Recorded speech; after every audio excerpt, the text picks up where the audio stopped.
Dear friends, ಎಲ್ರಿಗೂ ನಮಸ್ಕಾರ. ಜ್ಞಾನಗಂಗೋತ್ರಿ ಸಂಸ್ಥೆಯ ಇನ್ಕ್ವೆಸ್ಟ್ ಪ್ರಚಲಿತ ಘಟನೆಗಳ ಸರಣಿಗೆ ತಮ್ಮೆಲ್ಲರಿಗೂ ಮತ್ತೊಮ್ಮೆ ಸ್ವಾಗತ. ಸೊ ಇವತ್ತಿನ ಸಂಚಿಕೆ 561 ದಿನಾಂಕ 28 ಸೆಪ್ಟೆಂಬರ್ 2023 ಪ್ರಚಲಿತ ಘಟನೆಗಳನ್ನು ಡಿಸ್ಕಸ್ ಮಾಡ್ತಾ ಇದ್ದೇವೆ. ಸೊ ಪ್ರಚಲಿತ ಘಟನೆಗಳ ಅಂತ್ಯದಲ್ಲಿ 2 ಪ್ರಶ್ನೆಗಳು ಮತ್ತು ಆರ್ಟಿಕಲ್ಸ್ ಮಧ್ಯದಲ್ಲೂ ಕೂಡ ಒಂದು ಪ್ರಶ್ನೆಯನ್ನು ಕೇಳ್ತವೆ. ಈ 3 ಪ್ರಶ್ನೆಗಳಿಗೆ ಉತ್ತರಗಳನ್ನು ನೀವು ಕಮೆಂಟ್ ಸೆಕ್ಷನ್ ಅಲ್ಲಿ ತಿಳಿಸಬಹುದಾಗಿರುತ್ತೆ. ಈ ಎಲ್ಲ ಚಟುವಟಿಕೆಗಳು ನಿಮ್ಮ ಎಲ್ಲ ಸ್ಪರ್ಧಾತ್ಮಕ ಪರೀಕ್ಷೆಗಳಿಗೆ ಉಪಯುಕ್ತವಾಗಿರ್ತವೆ. So before getting in to today's articles, ನಿನ್ನೆ ಕೊಟ್ಟಿರ್ತಕ್ಕಂಥ ಪ್ರಶ್ನೆಗಳ ಉತ್ತರಗಳನ್ನು ನೋಡ್ಕೊಳ್ಳಿ. ಸೊ ಪ್ರಶ್ನೆ ಸಂಖ್ಯೆ 1ಕ್ಕೆ ಆಪ್ಷನ್ ಬಿ ಮತ್ತೆ ಪ್ರಶ್ನೆ ಸಂಖ್ಯೆ 2ಕ್ಕೆ ಆಪ್ಷನ್ ಡಿ ಸರಿ ಉತ್ತರವಾಗಿರುತ್ತೆ. ಹಾಗಿದ್ದರೆ ಸೊ ಇವತ್ತಿನ ಮೊದಲನೇ ಪ್ರಶ್ನೆಯನ್ನ ನೋಡೋಣ. ನ್ಯಾಯಾಲಯದ ತೀರ್ಪಿನ ಪ್ರಕಾರ ಕಾವೇರಿ ಜಲಾನಯನ ಪ್ರದೇಶದಲ್ಲಿ ತಮಿಳುನಾಡಿಗೆ ಹಂಚಿಕೆಯಾದ ನೀರಿನ ಪಾಲು ಎಷ್ಟು? What is the allocated share of water for Tamil Nadu in Kaveri basin as per the courts decision? So ಈ ಒಂದು ಕೋರ್ಟ್ ಡಿಸಿಷನ್ ಅಥವಾ ನ್ಯಾಯಾಲಯದ ತೀರ್ಪೇನಿದೆ, ಸೊ ಇದು ಈ ಪ್ರಶ್ನೆಗೆ ಇರತಕ್ಕಂಥ ಒಂದು ಕೀ ವರ್ಡ್ ಆಗಿರುತ್ತೆ. ಕಾರಣ ಏನಂದ್ರೆ ಕಾವೇರಿ ವಾಟರ್ ಡಿಸ್ಟ್ರಿಬ್ಯೂಷನ್ಗೆ 2 ವರ್ಡಿಕ್ಟ್ ಬಂದಿರುತ್ತೆ. ಒಂದು ಟ್ರೈಬ್ಯುನಲ್ ನ್ಯಾಯಮಂಡಳಿ ಕೊಟ್ಟಿರ್ತಕ್ಕಂಥ ತೀರ್ಮಾನ. ಸೊ ಅದಾದ್ಮೇಲೆ ಅದನ್ನ ಚಾಲೆಂಜ್ ಮಾಡಿ ಸುಪ್ರೀಂ ಕೋರ್ಟ್ಗೆ ಹೋದಾಗ ಅದು ಒಂದು ತೀರ್ಮಾನವನ್ನ ಕೊಟ್ಟಿರುತ್ತೆ. ಸೊ ನಾನು ಕೇಳಿರ್ತಕ್ಕಂಥ ಪ್ರಶ್ನೆ, ನ್ಯಾಯಾಲಯ ಕೊಟ್ಟಿರ್ತಕ್ಕಂಥ ತೀರ್ಪಿನ ಪ್ರಕಾರ ಕಾವೇರಿ ನೀರನ್ನ 1 ವರ್ಷಕ್ಕೆ ಎಷ್ಟು ಹರಿಸಬೇಕಾಗಿರುತ್ತೆ ಅನ್ನೋದು ನನ್ನ ಪ್ರಶ್ನೆ ಆಗಿತ್ತು. ಸೊ ಈ ಪ್ರಶ್ನೆಗೆ ಸರಿಯಾದ ಉತ್ತರ 404.25 TMC ಫೀಟ್ ಅಷ್ಟು ನೀರನ್ನ ಹರಿಸಬೇಕಾಗಿರುತ್ತೆ. ಸೊ ಅದೇ ಟ್ರೈಬ್ಯುನಲ್ ಅಥವಾ ನ್ಯಾಯಮಂಡಳಿ ಅಂತ ನಿಮಗೆ ಪ್ರಶ್ನೆ ಕೇಳಿದ್ರೆ 419 TMC ಫೀಟ್ ಅಂತ ನೀವು ಆನ್ಸರ್ ಬರಿಬೇಕಾಗಿರುತ್ತೆ. ಸೊ ಈ ಪ್ರಶ್ನೆಯನ್ನ ಏನು ಕೊಟ್ಟಿದ್ದೀನಿ ಅನ್ನೋದು ಪ್ರತಿಯೊಬ್ಬ ಕರ್ನಾಟಕದಲ್ಲಿರ್ತಕ್ಕಂಥ ಪ್ರಜೆಗೂ ಗೊತ್ತಿರುತ್ತೆ. ಕಾರಣ ಏನು ಅಂದ್ರೆ ಇತ್ತೀಚೆಗಷ್ಟೇ ನಾವು ವಿಟ್ನೆಸ್ ಮಾಡ್ತಾ ಇರ್ತಕ್ಕಂಥ ಈ ಒಂದು ಕಾವೇರಿ ವಾಟರ್ ಡಿಸ್ಪ್ಯೂಟ್ ಏನಿದೆ, ಸೊ ಅದಕ್ಕೆ ಸಂಬಂಧಪಟ್ಟಂತೆ ಬೆಂಗಳೂರಿನಲ್ಲಿ ಬಂದಾಗಿರುತ್ತೆ. ಸೊ ಫ್ರೈಡೆ ಪ್ರಾಬಬಲಿ ಕರ್ನಾಟಕ ಬಂದಾಗ್ತಕ್ಕಂಥ ಒಂದು ಸಾಧ್ಯತೆ ಇದೆ. ಸೊ ಈ ಒಂದು ನಿಟ್ಟಿನಲ್ಲಿ ಈ ಕಾವೇರಿ ವಾಟರ್ ರಿವರ್ ಡಿಸ್ಪ್ಯೂಟ್ ಏನಿದೆ, ಸೊ ಇದಕ್ಕೆ ಸಂಬಂಧಪಟ್ಟಿರ್ತಕ್ಕಂಥ ಎಲ್ಲ ಮಾಹಿತಿಯನ್ನ ನಾವು ಈ ಆರ್ಟಿಕಲ್ ಅಲ್ಲಿ ಸಂಪೂರ್ಣವಾಗಿ ಡಿಸ್ಕಸ್ ಮಾಡ್ತಾ ಬರೋಣ. ಸೊ ಈ ಒಂದು ಡಿಸ್ಪ್ಯೂಟ್ ಬಗ್ಗೆ ನಾವು ಸರಿಯಾಗಿ ಅರ್ಥ ಮಾಡ್ಕೊಳ್ಬೇಕಾಗಿದ್ರೆ, ಸೊ ಈ ಒಂದು ಡಿಸ್ಪ್ಯೂಟ್ ಹೇಗೆ ಸ್ಟಾರ್ಟ್ ಆಯಿತು, ಬಿಕ್ಕಟ್ಟು ಹೇಗೆ ಸ್ಟಾರ್ಟ್ ಆಯಿತು ಅನ್ನೋ ಒಂದು ಪಾಯಿಂಟ್ ಇಂದ ನಾವು ಸ್ಟಾರ್ಟ್ ಮಾಡಬೇಕಾಗಿರುತ್ತೆ. ಸೊ ಈ ಒಂದು ರಿವರ್ ಏನಿದೆ ಅಥವಾ ಕಾವೇರಿ ನದಿ ಏನಿದೆ, ಸೊ ಇದಕ್ಕೆ ಸಂಬಂಧಪಟ್ಟಂತೆ ಬಿಕ್ಕಟ್ಟು ಬ್ರಿಟಿಷರ ಕಾಲದಲ್ಲಿ ಸ್ಟಾರ್ಟ್ ಆಗಿರ್ತಕ್ಕಂಥ ಒಂದು ಬಿಕ್ಕಟ್ಟಾಗಿರುತ್ತೆ. So it dates back to 1892 1892ರಲ್ಲಿ ಈ ಒಂದು ಬಿಕ್ಕಟ್ಟು ಸ್ಟಾರ್ಟ್ ಆಗುತ್ತೆ. 1892ರಲ್ಲಿ ಬ್ರಿಟಿಷರ ಆಳ್ವಿಕೆ ಭಾರತ ದೇಶದಲ್ಲಿತ್ತು. ಸೊ ಆಗ ಕರ್ನಾಟಕ ಮತ್ತು ತಮಿಳುನಾಡು ಅಂತ ರಾಜ್ಯಗಳ ಹೆಸರು ಇರಲಿಲ್ಲ. ಸೊ ಅವಾಗ ಕರ್ನಾಟಕವನ್ನ ಮೈಸೂರು ಅಂತ ಕರೀತಾ ಇದ್ರು, ಮತ್ತೆ ತಮಿಳುನಾಡನ್ನ ಮಡ್ರಾಸ್ ಅಂತ ಕರೀತಾ ಇದ್ರು. ಸೊ 1892 ಅಲ್ಲ ಏನಾಗುತ್ತೆ ಅಂದ್ರೆ ಒಂದು ಅಗ್ರಿಮೆಂಟ್ ಅಥವಾ ಒಂದು ಒಪ್ಪಂದ ಆಗುತ್ತೆ. ಸೊ ಆ ಒಂದು ಒಪ್ಪಂದದ ಪ್ರಕಾರ ಈಕ್ವಿಟಬಲ್ ಡಿಸ್ಟ್ರಿಬ್ಯೂಷನ್ ಆಫ್ ವಾಟರ್ ಅಂದ್ರೆ ಕಾವೇರಿ ನದಿಯನ್ನ ಸಮಾನವಾಗಿ ಹಂಚಿಕೊಳ್ಬೇಕು ಅಂತ ಒಂದು ಒಪ್ಪಂದ ಆಗುತ್ತೆ. ಸೊ ಆ ಒಂದು ಒಪ್ಪಂದದ ನಂತರ ಇನ್ ದ ಇಯರ್ 1924 1924ರಲ್ಲಿ 2 ರಾಜ್ಯಗಳಿಗೆ ಅಂದ್ರೆ ಮೈಸೂರು ಮತ್ತೆ ಮಡ್ರಾಸ್ 2 ರಾಜ್ಯಗಳಿಗೆ ಅಣೆಕಟ್ಟುಗಳನ್ನ ನಿರ್ಮಾಣ ಮಾಡತಕ್ಕಂಥ ಒಂದು ಅಧಿಕಾರವನ್ನ ಕೊಡ್ತಾರೆ. ಸೊ ಮೈಸೂರಿನಲ್ಲಿ KRS ಡ್ಯಾಮ್ ಅನ್ನ ಕನ್ಸ್ಟ್ರಕ್ಟ್ ಮಾಡತಕ್ಕಂಥದ್ದು ಮತ್ತು ತಮಿಳುನಾಡು ಅಂದ್ರೆ ಆಗಿನ ಮಡ್ರಾಸ್ ನಲ್ಲಿ ಮೆಟ್ಟೂರ್ ಡ್ಯಾಮ್ ಅನ್ನ ನಿರ್ಮಾಣ ಮಾಡತಕ್ಕಂಥ ಒಂದು ಅಧಿಕಾರವನ್ನ ಕೊಡ್ತಾರೆ. ಸೊ ಆ ಒಂದು ಅಧಿಕಾರವನ್ನ ಕೊಟ್ಟ ನಂತರ ಅವರು ಡ್ಯಾಮ್ಸ್ ಗಳನ್ನ ನಿರ್ಮಾಣ ಮಾಡ್ಕೊಳ್ತಾರೆ. ಸೊ ಅದಾದ್ಮೇಲೆ ಏನಾಗುತ್ತೆ ಅಂದ್ರೆ ಇನ್ ದ ಇಯರ್ 1958 ಅಂದ್ರೆ ನಮಗೆ ಅಷ್ಟೊತ್ತಿಗೆ ಸ್ವತಂತ್ರ ಬಂದಿರುತ್ತೆ. ಸೊ 1958ರಲ್ಲಿ ನಮ್ಮ ಕರ್ನಾಟಕ ರಾಜ್ಯದಲ್ಲಿ 3 ಅಣೆಕಟ್ಟುಗಳನ್ನ ನಿರ್ಮಾಣ ಮಾಡಲಾಗುತ್ತೆ. ಬಟ್ ಈ ಅಣೆಕಟ್ಟುಗಳನ್ನ ನಾವು ನಿರ್ಮಾಣ ಮಾಡಿರ್ತಕ್ಕಂಥದ್ದು ಇನ್ ದ ವೈಲೇಷನ್ ಆಫ್ 1892 ಮತ್ತೆ 1924 ಈ 2 ಅಗ್ರಿಮೆಂಟ್ಸ್ ಅಥವಾ ಒಪ್ಪಂದಗಳೇನಿರುತ್ತೆ, ಸೊ ಅದರ ವೈಲೇಷನ್ ಅನ್ನ ಮಾಡುವುದರ ಮುಖಾಂತರ ನಾವು ಅಧಿಕೃತವಾದ ಅಣೆಕಟ್ಟುಗಳನ್ನ ನಿರ್ಮಾಣ ಮಾಡಿರ್ತೇವೆ. ಆ ಅಣೆಕಟ್ಟುಗಳು ಯಾವ್ದ್ಯಾವ್ದು ಅಂದ್ರೆ, ಸೊ ಒಂದನ್ನ ಹಾರಂಗಿ, ಇನ್ನೊಂದನ್ನ ಕಬಿನಿ ಮತ್ತೆ ಇನ್ನೊಂದು ಹೇಮಾವತಿ ಅಂತ ಕರಿತೇವೆ. ಸೊ ಈ 3 ಅಣೆಕಟ್ಟುಗಳನ್ನ ನಾವು ನಿರ್ಮಾಣ ಮಾಡ್ತೇವೆ. ಸೊ ಈ ಅಣೆಕಟ್ಟುಗಳನ್ನ ನಿರ್ಮಾಣ ಮಾಡಿದ ನಂತರ ಸೊ ತಮಿಳುನಾಡು ಅದಕ್ಕೆ ಪ್ರಾಬ್ಲಮ್ ಅನ್ನ ಕ್ರಿಯೇಟ್ ಮಾಡುತ್ತೆ. So Tamil Nadu in the year 1970ರಲ್ಲಿ ಕೇಂದ್ರ ಸರ್ಕಾರದ ಮೊರೆ ಹೋಗುತ್ತೆ. ಕೇಂದ್ರ ಸರ್ಕಾರದ ಮೊರೆ ಹೋಗಿ ಒಂದು ಕಾಯ್ದೆ ಇರುತ್ತೆ. ಆ ಕಾಯ್ದೆ ನಿಮ್ಗೆ ಗೊತ್ತಿರುತ್ತೆ, inter state water dispute act 1956 ಅಂದ್ರೆ ಅಂತರರಾಜ್ಯ ನದಿ ನೀರಿನ ವಿವಾದ ಕಾಯ್ದೆ 1956ರ ಪ್ರಕಾರ ಕಾವೇರಿ ನದಿ ನೀರನ್ನ ಹಂಚಿಕೆ ಮಾಡಲಿಕ್ಕೆ ಬೇಕಾಗಿರ್ತಕ್ಕಂಥ ಒಂದು ಟ್ರೈಬ್ಯುನಲ್ ಅಥವಾ ನ್ಯಾಯಮಂಡಳಿಯನ್ನ ಸ್ಥಾಪನೆ ಮಾಡ್ತಕ್ಕಂಥ ಒಂದು ಇಂಗಿತವನ್ನ ಅಥವಾ ಒಂದು ಆಶಯವನ್ನ ಅವರು ವ್ಯಕ್ತಪಡಿಸ್ತಾರೆ ಅಥವಾ ಕೇಂದ್ರ ಸರ್ಕಾರಕ್ಕೆ ಮೊರೆ ಹೋಗ್ತಾರೆ.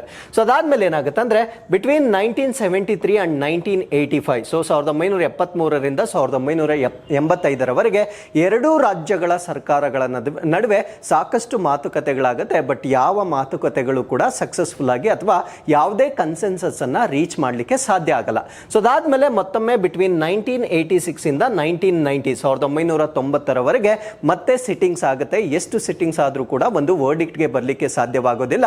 ಸೊ ಅವಾಗ ಏನು ಮಾಡುತ್ತಂದ್ರೆ ಸುಪ್ರೀಂ ಕೋರ್ಟ್ ಕೇಂದ್ರ ಸರ್ಕಾರಕ್ಕೆ ಒಂದು ಆರ್ಡರ್ ಅನ್ನ ಕೊಡುತ್ತೆ, ಒಂದು ಮನವಿಯನ್ನ ಅಥವಾ ಒಂದು ಡೈರೆಕ್ಷನ್ ಅನ್ನ ಕೊಡುತ್ತೆ.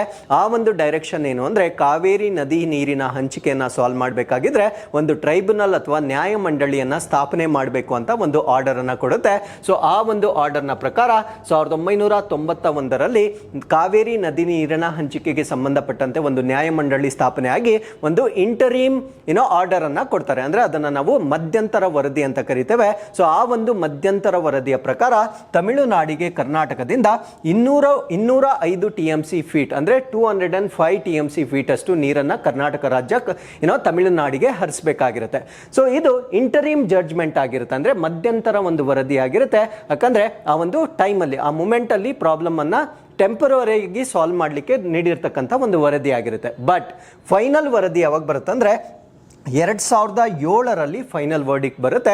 ಸೊ ಈ 2007ರಲ್ಲಿ ಬಂದಿರತಕ್ಕಂಥ ಒಂದು ವರದಿ ಏನಿರುತ್ತೆ, ಸೊ ನ್ಯಾಯಮಂಡಳಿ ಕೊಟ್ಟಿರ್ತಕ್ಕಂಥ ವರದಿಯನ್ನ ಈಗಲೂ ಕೂಡ ನಾವು ಫಾಲೋ ಮಾಡ್ತಾ ಇರ್ತಕ್ಕಂಥ ಒಂದು ಸ್ಕೇಲಿಂಗ್ ಆಗಿರುತ್ತೆ. ಹಾಗಿದ್ರೆ 2007ನಲ್ಲಿ ಕೊಟ್ಟಿರ್ತಕ್ಕಂಥ ಒಂದು ಟ್ರೈಬ್ಯುನಲ್ ಡಿಸ್ಟ್ರಿಬ್ಯೂಷನ್ ಆಫ್ ವಾಟರ್ ಹೇಗಿರುತ್ತೆ ಅಂತ ನಾವು ನೋಡ್ತಾ ಬರೋಣ.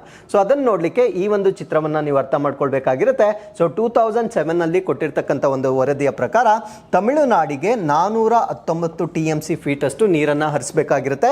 ಕರ್ನಾಟಕಕ್ಕೆ 270 TMC ಫೀಟ್ ಅನ್ನ ಹರಿಸಬೇಕಾಗಿರುತ್ತೆ. ಕೇರಳಗೆ 30 TMC ಫೀಟ್ ಮತ್ತೆ ಪುದುಚೇರಿಗೆ 7 TMC ಫೀಟ್ ಅಷ್ಟು ನೀರನ್ನ ಹರಿಸಬೇಕಾಗಿರುತ್ತೆ. ಸೊ ಈ ಒಂದು ವರ್ಡಿಕ್ಟ್ ಅಥವಾ ನ್ಯಾಯಮಂಡಳಿ ಕೊಟ್ಟಿರ್ತಕ್ಕಂಥ ಈ ಒಂದು ತೀರ್ಪನ್ನ ಚಾಲೆಂಜ್ ಮಾಡ್ತವೆ. ಬೋತ್ ಕರ್ನಾಟಕ ಮತ್ತೆ ತಮಿಳುನಾಡು ಇಬ್ರು ಚಾಲೆಂಜ್ ಮಾಡ್ತಾರೆ. ಸೊ ಚಾಲೆಂಜ್ ಮಾಡಿದ ನಂತರ ಸುಪ್ರೀಂ ಕೋರ್ಟ್ ಮತ್ತೆ ತೀರ್ಮಾನವನ್ನ ಬದಲಾಯಿಸುತ್ತೆ. ಸೊ ಸುಪ್ರೀಂ ಕೋರ್ಟ್ ಈ ಒಂದು ಸಂಖ್ಯೆಗಳನ್ನ ಬದಲಾಯಿಸುತ್ತೆ. ಸೊ ತಮಿಳುನಾಡಿಗೆ ನ್ಯಾಯಮಂಡಳಿ ಕೊಟ್ಟಿರ್ತಕ್ಕಂಥ ತೀರ್ಮಾನಕ್ಕಿಂತ ಕಡಿಮೆ ಮಾಡುತ್ತೆ, ಅಂದ್ರೆ 419 404ಗೆ ರೆಡ್ಯೂಸ್ ಮಾಡುತ್ತೆ. ಸೊ ಇಲ್ಲಿ ರೆಡ್ಯೂಸ್ ಮಾಡಿರ್ತಕ್ಕಂಥ ವಾಲ್ಯೂಮ್ ಆಫ್ ವಾಟರ್ ಅನ್ನ ಕರ್ನಾಟಕಕ್ಕೆ ಆಡ್ ಮಾಡುತ್ತೆ. ಸೊ 285 TMC ಫೀಟ್ ಅಷ್ಟು ನೀರನ್ನ ಕರ್ನಾಟಕ ಯೂಸ್ ಮಾಡ್ಕೊಳ್ಬಹುದಾಗಿರುತ್ತೆ. ಕೇರಳ ಮತ್ತೆ ಪುದುಚೇರಿಗೆ ಸಂಬಂಧಪಟ್ಟಂತೆ ಯಾವುದೇ ಬದಲಾವಣೆ ಆಗೋದಿಲ್ಲ. ಸೊ ಪ್ರಸ್ತುತವಾಗಿ ನಮ್ಮ ಕರ್ನಾಟಕ ರಾಜ್ಯ ಫಾಲೋ ಮಾಡ್ತಾ ಇರ್ತಕ್ಕಂಥ ಅಂಕಿ ಅಂಶಗಳು, ಸೊ ಈ ಒಂದು ಅಂಕಿ ಅಂಶಗಳ ಪ್ರಕಾರ ನೀರನ್ನ ಬಿಡುಗಡೆ ಮಾಡಬೇಕಾಗಿರುತ್ತೆ. ಸೊ ಇಲ್ಲಿ ನಮಗೆ ಬರ್ತಕ್ಕಂಥ ದೊಡ್ಡ ಪ್ರಶ್ನೆ ಏನು ಅಂದ್ರೆ, ಕಾವೇರಿ ನದಿ ನಮ್ಮ ಕರ್ನಾಟಕದಲ್ಲಿ ಹುಟ್ಟತಕ್ಕಂಥ ಒಂದು ನದಿ ಆಗಿರುತ್ತೆ. ನಾವ್ಯಾಕೆ ತಮಿಳುನಾಡಿಗೆ ಜಾಸ್ತಿ ನೀರನ್ನ ಬಿಡ್ತಾ ಇದ್ದೇವೆ, ಕರ್ನಾಟಕಕ್ಕಿಂತ ಜಾಸ್ತಿ ನೀರನ್ನ ನಾವ್ಯಾಕೆ ಕೊಡ್ತಾ ಇದ್ದೇವೆ ಅಂತಕ್ಕಂಥದ್ದು, ಅಥವಾ ನ್ಯಾಯಮಂಡಳಿಗಳಾಗ್ಲಿ ಅಥವಾ ಸುಪ್ರೀಂ ಕೋರ್ಟ್ ಆಗಲಿ why they have allocated more water to Tamil Nadu than Karnataka ಅಂತಕ್ಕಂಥ ಒಂದು ಪ್ರಶ್ನೆ ಬರುತ್ತೆ. ಸೊ ಆ ಪ್ರಶ್ನೆಗೆ ಉತ್ತರ ಎಲ್ಲಿರುತ್ತೆ ಅಂದ್ರೆ, ಸೊ ಈ ಒಂದು ಕಾವೇರಿ ವಾಟರ್ ಏನಿರುತ್ತೆ ಅದರ ಬೇಸಿನ್ ಅಥವಾ ಜಲಾನಯನ ಪ್ರದೇಶ ಅಂತ ಕರಿತೇವೆ. ಸೊ ಕಾವೇರಿ ಬೇಸಿನ್ ಏನಿದೆ, ಸೊ ಇದು ತಮಿಳುನಾಡಿನಲ್ಲಿ ಕರ್ನಾಟಕಕ್ಕಿಂತ ಜಾಸ್ತಿ ಇರುತ್ತೆ. ಹಾಗಿದ್ರೆ ತಮಿಳುನಾಡಿನಲ್ಲಿ ಎಷ್ಟು ಜಾಸ್ತಿ ಇರುತ್ತೆ ಅಂದ್ರೆ 44,000 ಸ್ಕ್ವೇರ್ ಕಿಲೋಮೀಟರ್ಸ್ ಅಷ್ಟು ಕಾವೇರಿ ಜಲಾನಯನ ಪ್ರದೇಶವನ್ನ ನಾವು ನೋಡಬಹುದಾಗಿರುತ್ತೆ. ಕರ್ನಾಟಕದಲ್ಲಿ 32,000 ಸ್ಕ್ವೇರ್ ಕಿಲೋಮೀಟರ್ಸ್ ಅಷ್ಟು ಜಲಾನಯನ ಪ್ರದೇಶವನ್ನ ನೋಡಬಹುದಾಗಿರುತ್ತೆ. ಸೊ ಈ ಒಂದು ಅಂಕಿ ಅಂಶಗಳನ್ನ ಪರಿಗಣನೆಗೆ ತೆಗೆದುಕೊಂಡು ಟ್ರೈಬ್ಯುನಲ್ ಆಗಿರ್ಬೋದು ಅಥವಾ ಸುಪ್ರೀಂ ಕೋರ್ಟ್ ಆಗಿರ್ಬೋದು, ಸೊ ಇಬ್ರು ಕೂಡ ತಮಿಳುನಾಡಿಗೆ ಹೆಚ್ಚು ನೀರನ್ನ ಹರಿಸ್ತಕ್ಕಂಥ ಒಂದು ತೀರ್ಮಾನವನ್ನ ಕೊಟ್ಟಿರ್ತಾರೆ.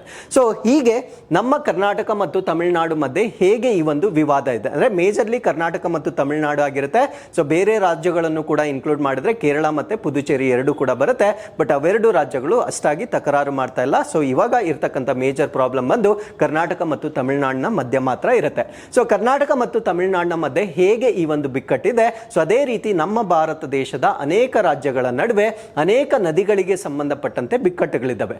ಆ ಮೇಜರ್ ಪ್ರಾಬ್ಲಮ್ಸ್ ಯಾವ್ದ್ಯಾವ್ದು ಅಂತ ನಾವು ನೋಡೋದಾದ್ರೆ, ಸೊ ಮೊದಲನೇ ಪ್ರಾಬ್ಲಮ್ ಯಾವುದಕ್ಕೆ ಸಂಬಂಧಪಟ್ಟಿದ್ದು ಅಂದ್ರೆ ಈ ರಾವಿ ಮತ್ತೆ ಬಿಯಾಸ್ಗೆ ಸಂಬಂಧಪಟ್ಟಿರ್ತಕ್ಕಂಥ ಒಂದು ವಿವಾದವಾಗಿರುತ್ತೆ. ಸೊ ರಾವಿ ಮತ್ತೆ ಬಿಯಾಸ್ಗೆ ಸಂಬಂಧಪಟ್ಟಂತೆ ಪಂಜಾಬ್, ಹರಿಯಾಣ ಮತ್ತು ರಾಜಸ್ಥಾನ್, ಸೊ ಇದು ಎಕ್ಸಾಮ್ಸ್ ಅಲ್ಲಿ ಬಹಳ ಕೇಳ್ತಾ ಇರ್ತಾರೆ. ಸೊ ನದಿ ವಿವಾದಗಳನ್ನ ಕೊಟ್ಬಿಟ್ಟು ಇದು ಯಾವ ರಾಜ್ಯಕ್ಕೆ ಸಂಬಂಧಪಟ್ಟಿದ್ದು ಅಂತ ಪ್ರಶ್ನೆ ಕೇಳ್ತಾರೆ. ಸೊ ರವಿ ಮತ್ತು ಬಿಯಾಸ್ ಅನ್ನ ಕೇಳಿದಾಗ ಪಂಜಾಬ್, ಹರಿಯಾಣ ಮತ್ತು ರಾಜಸ್ಥಾನ್ ಅಂತ ಗೊತ್ತಿರಬೇಕಾಗಿರುತ್ತೆ. ಸೊ ಇನ್ನೊಂದು ನರ್ಮದಾ ನದಿಗೆ ಸಂಬಂಧಪಟ್ಟಿರ್ತಕ್ಕಂಥ ಬಿಕ್ಕಟ್ಟಾಗಿರುತ್ತೆ. ಸೊ ಇದು ಮಧ್ಯಪ್ರದೇಶ್, ಗುಜರಾತ್, ಮಹಾರಾಷ್ಟ್ರ ಮತ್ತು ರಾಜಸ್ಥಾನಕ್ಕೆ ಸಂಬಂಧಪಟ್ಟಿರ್ತಕ್ಕಂಥ ಬಿಕ್ಕಟ್ಟಾಗಿರುತ್ತೆ. ಸೊ ಇನ್ನೊಂದನ್ನ ಕೃಷ್ಣಾ ನದಿ ವಿವಾದ ಅಂತ ಕರಿತೇವೆ. ಸೊ ಇದು ಮಹಾರಾಷ್ಟ್ರ, ಆಂಧ್ರ ಪ್ರದೇಶ ಮತ್ತು ಕರ್ನಾಟಕಕ್ಕೆ ಸಂಬಂಧಪಟ್ಟಿರ್ತಕ್ಕಂಥ ಒಂದು ವಿವಾದವಾಗಿರುತ್ತೆ. ಸೊ ಅದಾದ್ಮೇಲೆ ಗೋದಾವರಿ ನದಿ ವಿವಾದ ಬರುತ್ತೆ. ಸೊ ಇದು ಮಹಾರಾಷ್ಟ್ರ, ಆಂಧ್ರ ಪ್ರದೇಶ್ ಮತ್ತು ಕರ್ನಾಟಕಕ್ಕೆ ಸಂಬಂಧಪಟ್ಟಿರ್ತಕ್ಕಂಥ ವಿವಾದವಾಗಿರುತ್ತೆ. ಇನ್ನೊಂದು ಪೆರಿಯಾರ್ ನದಿ ವಿವಾದವಾಗಿರುತ್ತೆ. ಇದು ತಮಿಳುನಾಡು ಮತ್ತು ಕೇರಳಗೆ ಸಂಬಂಧಪಟ್ಟಿರ್ತಕ್ಕಂಥ ವಿವಾದವಾಗಿರುತ್ತೆ. ಸೊ ಇವು ಮೇಜರ್ ನಾನು ಹೇಳ್ತಾ ಇರ್ತಕ್ಕಂಥದ್ದು. ಸೊ ಇದನ್ನ ಬಿಟ್ಟು ಸಾಕಷ್ಟು ಚಿಕ್ಕ ಚಿಕ್ಕ ವ್ಯಾಜ್ಯಗಳು ರಾಜ್ಯಗಳ ಮಧ್ಯೆ ಇರತಕ್ಕಂಥದ್ದನ್ನ ನಾವು ಬಹುತೇಕ ಗಮನಿಸಬಹುದಾಗಿರುತ್ತೆ. ಹಾಗಿದ್ರೆ ಕಳೆದ ವರ್ಷ ನಾವು ಈ ಕಾವೇರಿ ವಿವಾದ ಅಂತಕ್ಕಂಥದ್ದು ನಮ್ಮ ತಲೆಗೆ ಬರಲಿಲ್ಲ. ಕಾರಣ ಏನು ಅಂದರೆ there was lot of rainfall in the previous year. So ಅದರಿಂದ ನಮಗೆ there was no eruption of Kaveri dispute between Karnataka and Tamil Nadu. So ಈ ವರ್ಷ ರೈನ್ ಡಿಫಿಷಿಯಂಟ್ ಆಗಿರುವ ಕಾರಣದಿಂದ ಸೊ ಈ ಒಂದು ಸಮಸ್ಯೆ ಮತ್ತೊಮ್ಮೆ ಉಲ್ಬಣವಾಗಿರೋದನ್ನು ನಾವು ನೋಡ್ಬೋದಾಗಿರುತ್ತೆ. ಹಾಗಿದ್ರೆ ಈ ಒಂದು ಕಾವೇರಿ ನದಿಗೆ ಸಂಬಂಧಪಟ್ಟಂತೆ ಇದುವರೆಗೂ ಎಷ್ಟು ಅಣೆಕಟ್ಟುಗಳನ್ನು ನಿರ್ಮಾಣ ಮಾಡಲಾಗಿದೆ ಅಂದರೆ ಸೊ ಇದುವರೆಗೂ ನಾವು 6 ಅಣೆಕಟ್ಟುಗಳನ್ನು ನಿರ್ಮಾಣ ಮಾಡಲಾಗಿರುತ್ತೆ. I am telling you with respect to both Karnataka and Tamil Nadu. So ಎರಡೂ ರಾಜ್ಯಗಳಿಗೆ ಸಂಬಂಧಪಟ್ಟಂತೆ 6 ಡ್ಯಾಮ್ಗಳನ್ನು ಅಥವಾ ರಿಸರ್ವಾಯರ್ಗಳನ್ನು ಡೆವಲಪ್ ಮಾಡಲಾಗಿರುತ್ತೆ. ಆ ರಿಸರ್ವಾಯರ್ಸ್ ಯಾವ್ದ್ಯಾವುದು ಅಂತ ನಾವು ನೋಡ್ತಾ ಬರೋಣ. ಸೊ ಮೊದಲನೇದನ್ನು ನಾವು ಹೇಮಾವತಿ ರಿಸರ್ವಾಯರ್ ಅಂತ ಕರಿತೇವೆ. ಅಂದರೆ I am starting from this end. So Hemavathi reservoir ಅಂತ ಕರಿತೇವೆ. ಸೊ ಅದು ಇಲ್ಲಿ ಹಾಸನಗೆ ಸಮೀಪದಲ್ಲಿ ಇರ್ತಕ್ಕಂಥ ಒಂದು ರಿಸರ್ವಾಯರ್ ಆಗಿರುತ್ತೆ. ಸೊ ಇದನ್ನ ಸ್ಥಾಪನೆ ಮಾಡಿರ್ತಕ್ಕಂಥದ್ದು ಅಥವಾ ಬಿಲ್ಡ್ ಮಾಡಿರ್ತಕ್ಕಂಥದ್ದು 1979 ಅಲ್ಲಿ ಬಿಲ್ಡ್ ಮಾಡಿರ್ತಾರೆ. ಸೊ ಇದು 18% ಆಫ್ ಕಾವೇರಿ ವಾಟರ್ ಅನ್ನ ಸ್ಟೋರ್ ಮಾಡ್ತಕ್ಕಂಥ ಕೆಪಾಸಿಟಿ ಇರುತ್ತೆ. ಸೊ ಇನ್ನೊಂದನ್ನ ನಾವು ಹಾರಂಗಿ ರಿಸರ್ವಾಯರ್ ಅಂತ ಕರಿತೇವೆ. ಸೊ ಇದು ಸಮ್ವೇರ್ ನಿಯರ್ ಮಡಿಕೇರಿ ಬರ್ತಕ್ಕಂಥ ಒಂದು ರಿಸರ್ವಾಯರ್ ಆಗಿರುತ್ತೆ. ಸೊ ಇದು ಎಸ್ಟಾಬ್ಲಿಷ್ ಆಗಿರ್ತಕ್ಕಂಥದ್ದು 1982 ಅಲ್ಲಿ 50% ಸ್ಟೋರೇಜ್ ಕೆಪಾಸಿಟಿಯನ್ನ ಹೊಂದಿರತಕ್ಕಂಥ ರಿಸರ್ವಾಯರ್ ಆಗಿರುತ್ತೆ. ಸೊ ಮೂರನೇದನ್ನ ನಾವು ಕಬಿನಿ ರಿಸರ್ವಾಯರ್ ಅಂತ ಕರಿತೇವೆ. ಸೊ ಇದು ಎಸ್ಟಾಬ್ಲಿಷ್ ಆಗಿರ್ತಕ್ಕಂಥದ್ದು 1974 ಅಲ್ಲಿ 49% ಆಫ್ ಸ್ಟೋರೇಜ್ ಕೆಪಾಸಿಟಿಯನ್ನ ನಾವಿಲ್ಲಿ ನೋಡಬಹುದಾಗಿರುತ್ತೆ. ಸೊ ಅದಾದ್ಮೇಲೆ ಕೃಷ್ಣರಾಜ ಸಾಗರ, ಇದು ಎಲ್ಲರಿಗೂ ಗೊತ್ತಿರುತ್ತೆ. ಸೊ ಇದು ಬಿಫೋರ್ ಇಂಡಿಪೆಂಡೆನ್ಸ್ ಅಂದ್ರೆ ನಮಗೆ ಸ್ವತಂತ್ರ ಬರೋದಕ್ಕಿಂತ ಮುಂಚೆ ಡೆವಲಪ್ ಆಗಿರ್ತಕ್ಕಂಥ ಡ್ಯಾಮ್ ಆಗಿರುತ್ತೆ.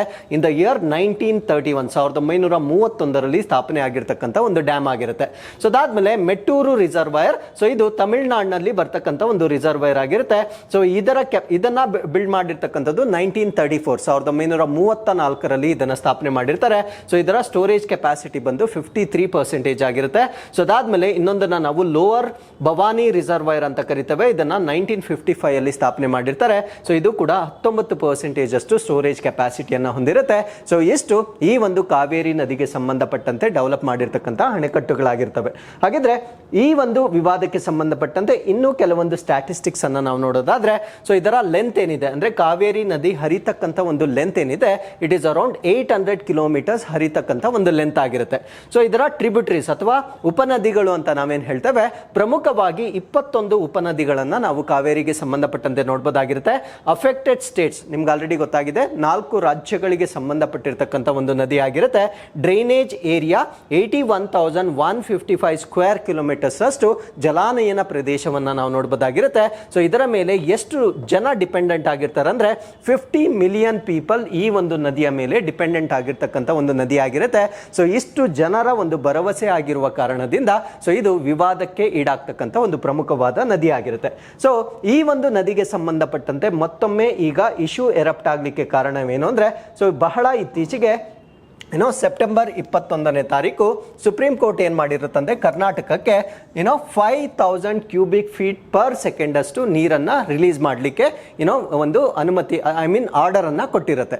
ಸೊ ಈ ಒಂದು ಆರ್ಡರ್ ಅನ್ನ ಕ್ವೆಶನ್ ಮಾಡಿ ಈಗ ಕರ್ನಾಟಕದಲ್ಲಿ ಬಂದ್ ಮಾಡ್ತಾ ಇದ್ದಾರೆ ಅಥವಾ ಅದಕ್ಕೆ ಅಪೋಸ್ ಮಾಡ್ತಾ ಇದ್ದಾರೆ. ಸೊ ತಮಿಳುನಾಡಿಗೆ 15 ದಿನಗಳ ಕಾಲ 500 TMC ಫೀಟ್ ಪರ್ ಸೆಕೆಂಡ್ ಅಷ್ಟು ನೀರನ್ನ ಬಿಡುಗಡೆ ಮಾಡ್ತಕ್ಕಂಥ ಒಂದು ಆರ್ಡರ್ ಅನ್ನ ಸುಪ್ರೀಂ ಕೋರ್ಟ್ ಕೊಟ್ಟಿರುವ ಕಾರಣದಿಂದ ಸೊ ಇದು ಮತ್ತೊಮ್ಮೆ ಸುದ್ದಿಯಲ್ಲಿರ್ತಕ್ಕಂಥ ಒಂದು ವಿಷಯವಾಗಿರುತ್ತೆ. ಹಾಗಿದ್ರೆ ನದಿ ನೀರನ್ನ ಬಿಡುಗಡೆ ಮಾಡೋದು ಓಕೆ, ಸೊ ಅದನ್ನು ಯಾರು ಮಾನಿಟರ್ ಮಾಡ್ತಾರೆ ಅನ್ನೋದು ಮುಂದಿನ ಪ್ರಶ್ನೆ ಆಗಿರುತ್ತೆ. ಸೊ ನದಿ ನೀರನ್ನ ಬಿಡುಗಡೆ ಮಾಡೋದನ್ನ ಮಾನಿಟರ್ ಮಾಡೋರನ್ನ ನಾವು CWRC ಮತ್ತೆ CWMA ಅಂತ ಕರಿತೇವೆ.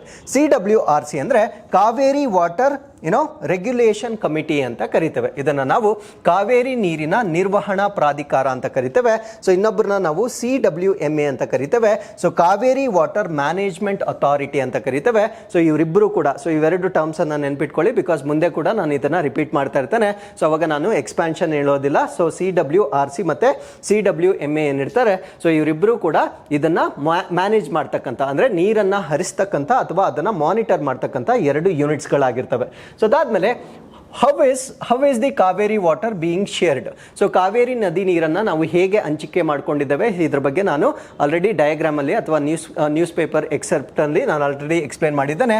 ಸೊ ಈ ಒಂದು ನದಿ ನೀರಿನ ಹಂಚಿಕೆ ಯಾವುದ್ರ ಮೇಲೆ ಡಿಪೆಂಡ್ ಆಗಿರುತ್ತೆ ಅಂದ್ರೆ 2007 ಅಲ್ಲಿ 2007ರಲ್ಲಿ ಈ ಒಂದು ಟ್ರೈಬ್ಯುನಲ್ ಏನು ಒಂದು ತೀರ್ಮಾನ ಕೊಟ್ಟಿರುತ್ತೆ, ಆ ತೀರ್ಮಾನದ ಬಗ್ಗೆ ಸುಪ್ರೀಂ ಕೋರ್ಟ್ ಜಡ್ಜ್ಮೆಂಟ್ ಏನು ಕೊಟ್ಟಿರುತ್ತೆ ಸೊ ಅದರ ಆಧಾರದ ಮೇಲೆ 4 ರಾಜ್ಯಗಳಿಗೆ ಸಂಬಂಧಪಟ್ಟಂತೆ ನದಿ ನೀರನ್ನ ಈಗ ಹಂಚಿಕೆ ಮಾಡಿಕೊಳ್ಳಲಾಗ್ತಾ ಇದೆ.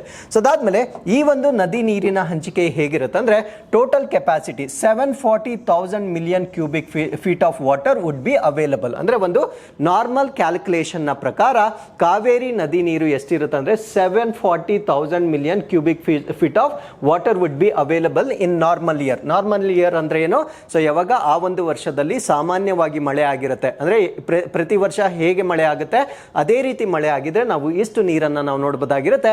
ಸೊ ಇಷ್ಟು ನೀರನ್ನ ನಾವು ಸಂಗ್ರಹ ಮಾಡಿಕೊಂಡಿದ್ದೆ ಆದಲ್ಲಿ ಕರ್ನಾಟಕಕ್ಕೆ 284.75 TMC ಫೀಟ್. ನಾನಿಲ್ಲಿ ಪ್ರಿಸೈಸ್ ನಂಬರ್ಸ್ ಹೇಳ್ತಾ ಇದ್ದೇನೆ, ಅಲ್ಲಿ ನಾನು ರೌಂಡ್ ಫಿಗರ್ ಹೇಳಿದ್ದೆ.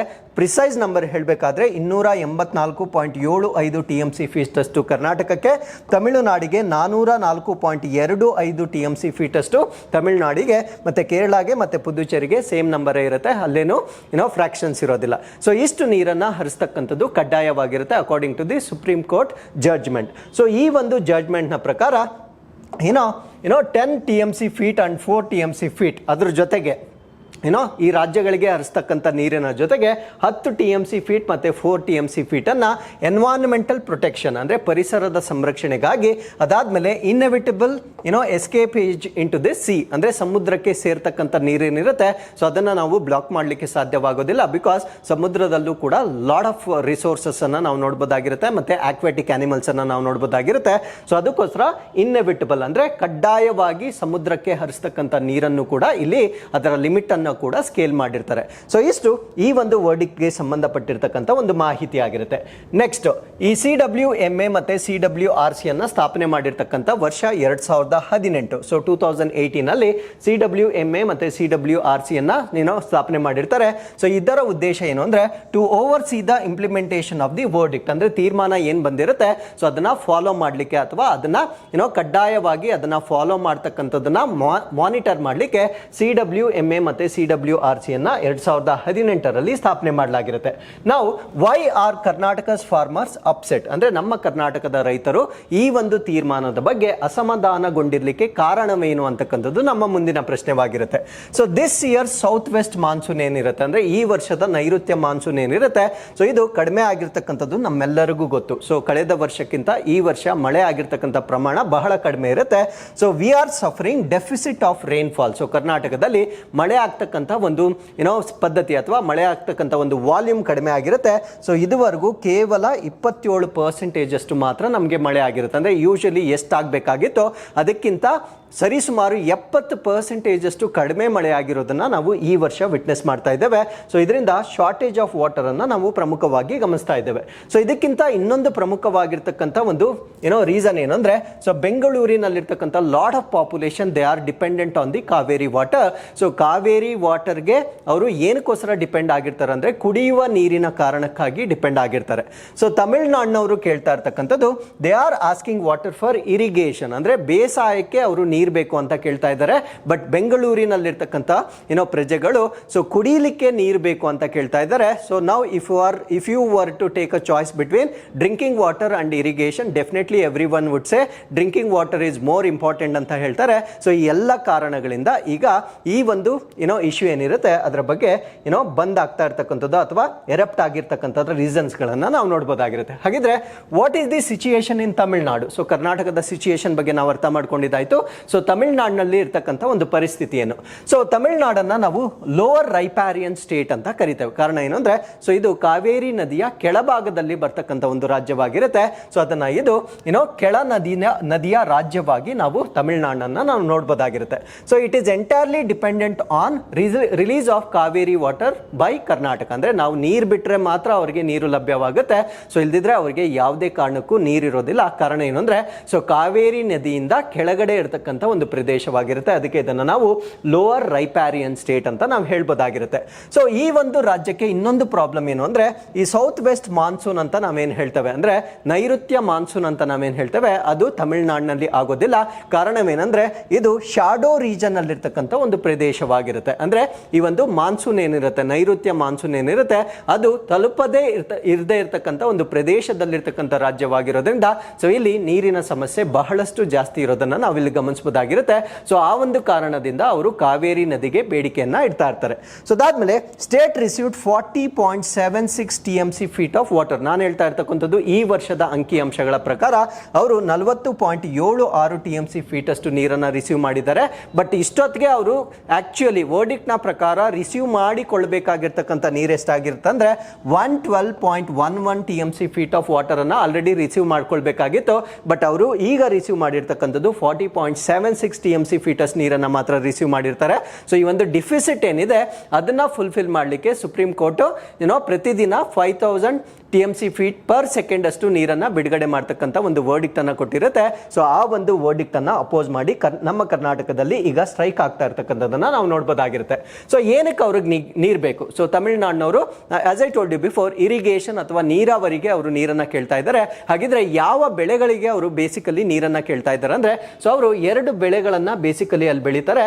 ಸೊ ಒಂದನ್ನ ನಾವು ಶಾರ್ಟ್ ಟರ್ಮ್ ಕ್ರಾಪ್ ಅಂತ ಕರಿತೇವೆ, ಇನ್ನೊಂದನ್ನ ಲಾಂಗ್ ಟರ್ಮ್ ಕ್ರಾಪ್ ಅಂತ ಕರಿತೇವೆ. ಅಂದ್ರೆ ಕಡಿಮೆ ಅವಧಿಗೆ ಬೆಳೀತಕ್ಕಂಥ ಒಂದು ಬೆಳೆಯನ್ನ ನಾವೇನಂತ ಕರಿತೇವೆ ಅಂದ್ರೆ ಕುರುವಾಯಿ ಅಂತ ಕರಿತೇವೆ. ಸೊ ಅದು ಅಲ್ಪಾವಧಿಗೆ ಬೆಳೀತಕ್ಕಂಥ ಒಂದು ಬೆಳೆ ಆಗಿರುತ್ತೆ. ಈ ಕುರುವಾಯಿ ಚಿತ್ರವನ್ನ ನೀವು ಇಲ್ಲಿ ನೋಡಬಹುದಾಗಿರುತ್ತೆ. ಇದೊಂದು ಪ್ಯಾಡಿ ಕ್ರಾಪ್ ಆಗಿರುತ್ತೆ, ಅಂದ್ರೆ ಭತ್ತದ ಒಂದು ಬೇಸಾಯವಾಗಿರುತ್ತೆ. ಸೊ ಇನ್ನೊಂದನ್ನ ನಾವು ಲಾಂಗ್ ಟರ್ಮ್ ಕ್ರಾಪ್ ಅಂತ ಕರಿತೇವೆ, ಅದನ್ನ ನಾವು ಸಾಂಬಾ ಅಂತ ಕರಿತೇವೆ. ಸಾಂಬಾದ ಚಿತ್ರವನ್ನ ನೀವು ಇಲ್ಲಿ ಗಮನಿಸಬಹುದಾಗಿರುತ್ತೆ. ಸೊ ಈ 2 ಬೆಳೆಗಳನ್ನ ಬೆಳಿಬೇಕಾದ್ರೆ ಅವ್ರಿಗೆ ಕಾವೇರಿ ನೀರು ಕಡ್ಡಾಯವಾಗಿ ಬೇಕಾಗಿರುತ್ತೆ.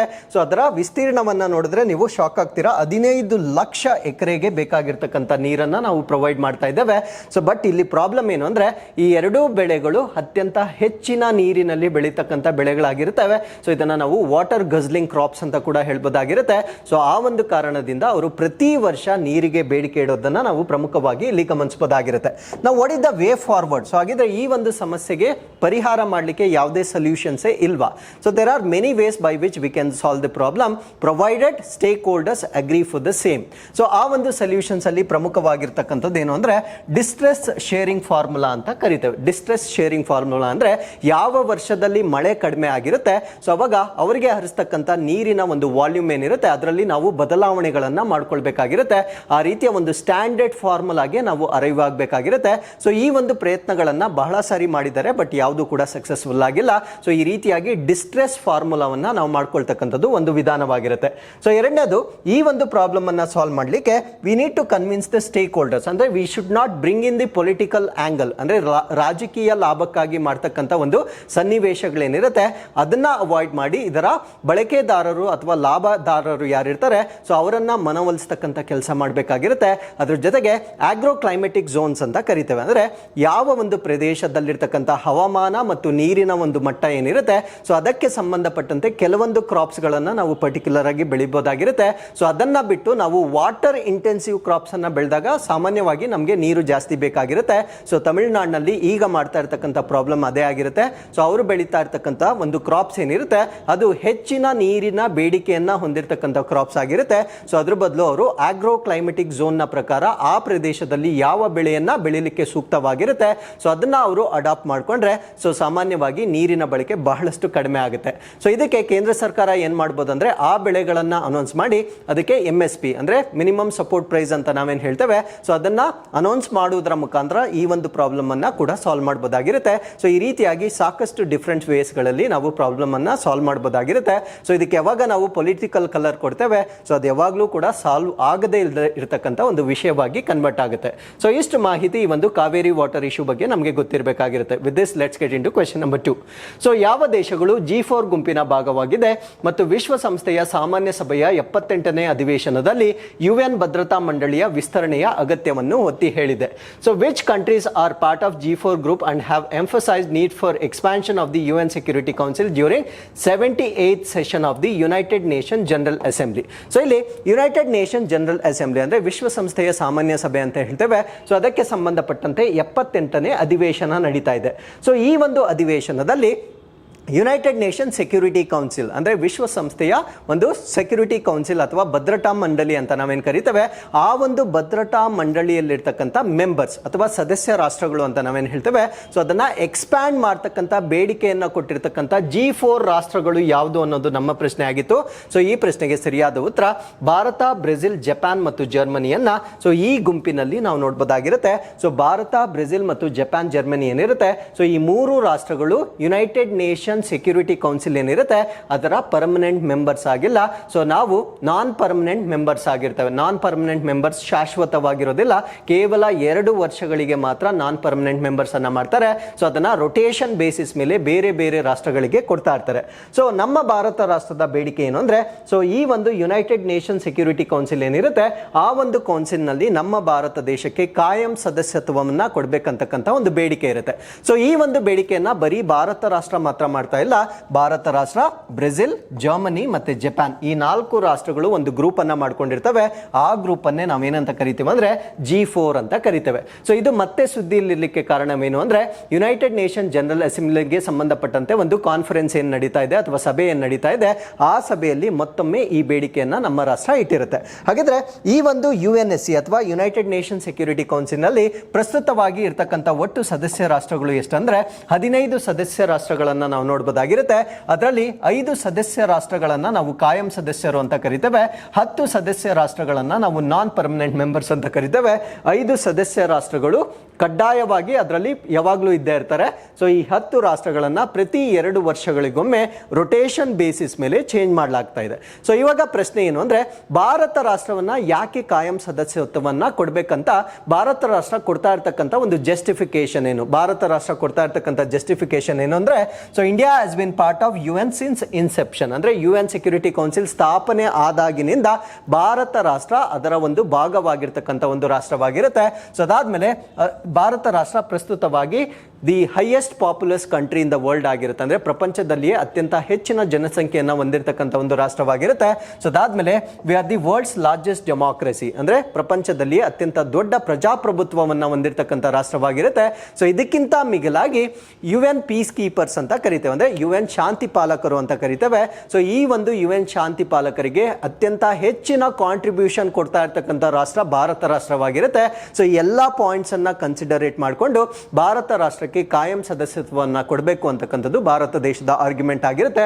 ಸೊ ಬೇರೆ ಬೇರೆ ದೇಶದ ಆರ್ಗ್ಯುಮೆಂಟ್ಸ್ ಯಾವ್ದು ಅಂತ ನಾವಿಲ್ಲಿ ಕೊಟ್ಟಿರ್ತೇವೆ. This is just for your information. So ವಿಡಿಯೋನ ಪಾಸ್ ಮಾಡಿ ಬೇರೆ ದೇಶಗಳ ಆರ್ಗ್ಯುಮೆಂಟ್ ಅನ್ನ ನೀವು ನೋಡ್ಕೊಳ್ಬಹುದಾಗಿರುತ್ತೆ. ಹಾಗಿದ್ರೆ ಯಾಕೆ ಈ ಒಂದು ಕಾಯಂ ಸದಸ್ಯತ್ವವನ್ನ ಕೊಡ್ಲಿಕ್ಕೆ ಸಾಧ್ಯವಾಗ್ತಾ ಇಲ್ಲ ಅನ್ನೋ ಒಂದು ಪಾಯಿಂಟ್ ಅನ್ನು ಕೂಡ ನಾವಿಲ್ಲಿ ತಿಳ್ಕೊಳ್ಬೇಕಾಗಿರುತ್ತೆ.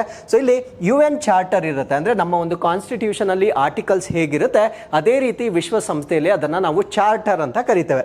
ಸೊ 108 ಮತ್ತೆ 109 ಆರ್ಟಿಕಲ್ಸ್ ಇರುತ್ತೆ. ಈ ಒಂದು ಆರ್ಟಿಕಲ್ಸ್ ನ ಪ್ರಕಾರ ಕೇವಲ 5 ರಾಜ್ಯಗಳಿಗೆ, ಐ ಮೀನ್ ಟು ಸೇ 5 ರಾಷ್ಟ್ರಗಳಿಗೆ ಮಾತ್ರ ಕಾಯಂ ಸದಸ್ಯತ್ವವನ್ನು ಕೊಡಲಾಗುತ್ತೆ. ಯಾವುದೇ ಒಂದು ಹೊಸ ಸದಸ್ಯ ರಾಷ್ಟ್ರವನ್ನ ಕಾಯಂ ಸದಸ್ಯ ರಾಷ್ಟ್ರವನ್ನಾಗಿ ಮಾಡಬೇಕಾಗಿದ್ರೆ 5 ರಾಷ್ಟ್ರಗಳು ವೆಟೋ ಮಾಡಬೇಕಾಗಿರುತ್ತೆ ಅಥವಾ ಅಂಗೀಕಾರವನ್ನ ಅವರು ನೀಡಬೇಕಾಗಿರುತ್ತೆ. ಯಾವುದಾದ್ರೂ ಒಂದು ರಾಷ್ಟ್ರ ಅದನ್ನ ರಿಜೆಕ್ಟ್ ಮಾಡಿದ್ರು ಕೂಡ ಸೊ ಬೇರೊಂದು ರಾಷ್ಟ್ರವನ್ನ ಕಾಯಂ ಸದಸ್ಯತ್ವವನ್ನು ನೀಡಲಿಕ್ಕೆ ಅವಕಾಶ ಕೊಡೋದಿಲ್ಲ. ಸೊ ಈ ಒಂದು 5 ಪರ್ಮನೆಂಟ್ ಮೆಂಬರ್ಸ್ ನಲ್ಲಿ ಚೈನಾ ಇದೆ. ಸೊ ಈ ಒಂದು ಕಾರಣದಿಂದ ಚೈನಾ ಯಾವುದೇ ಕಾರಣಕ್ಕಾಗಿ ಭಾರತ ರಾಷ್ಟ್ರವನ್ನ UN ಸೆಕ್ಯೂರಿಟಿ ಕೌನ್ಸಿಲ್ಗೆ ಕಾಯಂ ಸದಸ್ಯತ್ವವನ್ನು ನೀಡಲಿಕ್ಕೆ ಅವರು ಖಂಡಿತವಾಗಿ ಒಪ್ಕೊಳ್ಳೋದಿಲ್ಲ. ಸೊ ಆ ಒಂದು ಕಾರಣದಿಂದ ಭಾರತ ರಾಷ್ಟ್ರಕ್ಕೆ ಸೊ ಈ ಒಂದು UN ಸೆಕ್ಯೂರಿಟಿ ಕೌನ್ಸಿಲ್ ಏನಿದೆ ಸೊ ಇದರ ಸದಸ್ಯತ್ವವನ್ನು ನಾವು ಇದುವರೆಗೂ ಪಡೆದುಕೊಂಡಿಲ್ಲ. ಹಾಗಿದ್ರೆ ಯಾಕೆ ಇದನ್ನ ಎಕ್ಸ್ಪ್ಯಾನ್ಷನ್ ಮಾಡಬೇಕು, ಯಾಕೆ ಇದನ್ನ ಎಕ್ಸ್ಪ್ಯಾನ್ಷನ್ ಮಾಡಬೇಕಂದ್ರೆ ಫಾರ್ ಮೋರ್ ರೆಪ್ರೆಸೆಂಟೇಟಿವ್, ಅಂದ್ರೆ ಈ ಒಂದು UN ಸೆಕ್ಯೂರಿಟಿ ಕೌನ್ಸಿಲ್ಗೆ ಸಂಬಂಧಪಟ್ಟಂತೆ ಹೆಚ್ಚಿನ ಒಂದು ರೆಪ್ರೆಸೆಂಟೇಷನ್ ಅಥವಾ ಪ್ರಾತಿನಿಧಿಕ ಬೇಕಾಗಿರುತ್ತೆ. ಅದಾದ್ಮೇಲೆ ಲೆಜಿಟಿಮೇಟ್, ಅಂದ್ರೆ ಜಾಸ್ತಿ ರಾಷ್ಟ್ರಗಳಿದ್ದಾಗ ಅದು ಇನ್ನೂ ಲೆಜಿಟಿಮೇಟ್ ಅಥವಾ ಕಾನೂನುಬದ್ಧವಾಗಲಿಕ್ಕೆ ಇನ್ನೂ ಹೆಚ್ಚಿನ ಒಂದು ಅವಕಾಶವನ್ನು ಕೊಡಬಹುದಾಗಿರುತ್ತೆ. ಸೊ ಅದಾದ್ಮೇಲೆ ಎಫೆಕ್ಟಿವ್ ಅಂಡ್ ಎಫಿಷಿಯಂಟ್ ಆಗಲಿಕ್ಕೆ ಸೊ ಇದನ್ನ ಎಕ್ಸ್ಪ್ಯಾಂಡ್ ಮಾಡಬೇಕು ಅಂತಕ್ಕಂಥ ಒಂದು ಬೇಡಿಕೆಯನ್ನ G4 ರಾಷ್ಟ್ರಗಳು ಇಟ್ಟಿರೋದನ್ನ ನಾವು ಇಲ್ಲಿ ನೋಡಬಹುದಾಗಿರುತ್ತೆ. ಸೊ ಈ ಒಂದು ಯುನೈಟೆಡ್ ನೇಷನ್ ಜನರಲ್ ಕೌನ್ಸಿಲ್ ಅಥವಾ ಸೆಕ್ಯೂರಿಟಿ ಕೌನ್ಸಿಲ್ ಅನ್ನ ಎಸ್ಟಾಬ್ಲಿಷ್ ಮಾಡಿರ್ತಕ್ಕಂಥದ್ದು 1945 ಎಸ್ಟಾಬ್ಲಿಷ್ ಆಗಿರ್ತಕ್ಕಂಥ ಒಂದು ಯೂನಿಟ್ ಆಗಿರುತ್ತೆ. ಸೊ ಇದರ ಮೇನ್ ರೆಸ್ಪಾನ್ಸಿಬಿಲಿಟಿ ಏನು ಅಂದ್ರೆ ಇಂಟರ್ನ್ಯಾಷನಲ್ ಪೀಸ್ ಅಂಡ್ ಸೆಕ್ಯೂರಿಟಿ ಅಂತ ಅಂತಾರಾಷ್ಟ್ರೀಯ ಶಾಂತಿ ಮತ್ತು ಭದ್ರತೆಯನ್ನ ಕಾಪಾಡ್ತಕ್ಕಂಥದ್ದು ಇದರ ಉದ್ದೇಶವಾಗಿರುತ್ತೆ.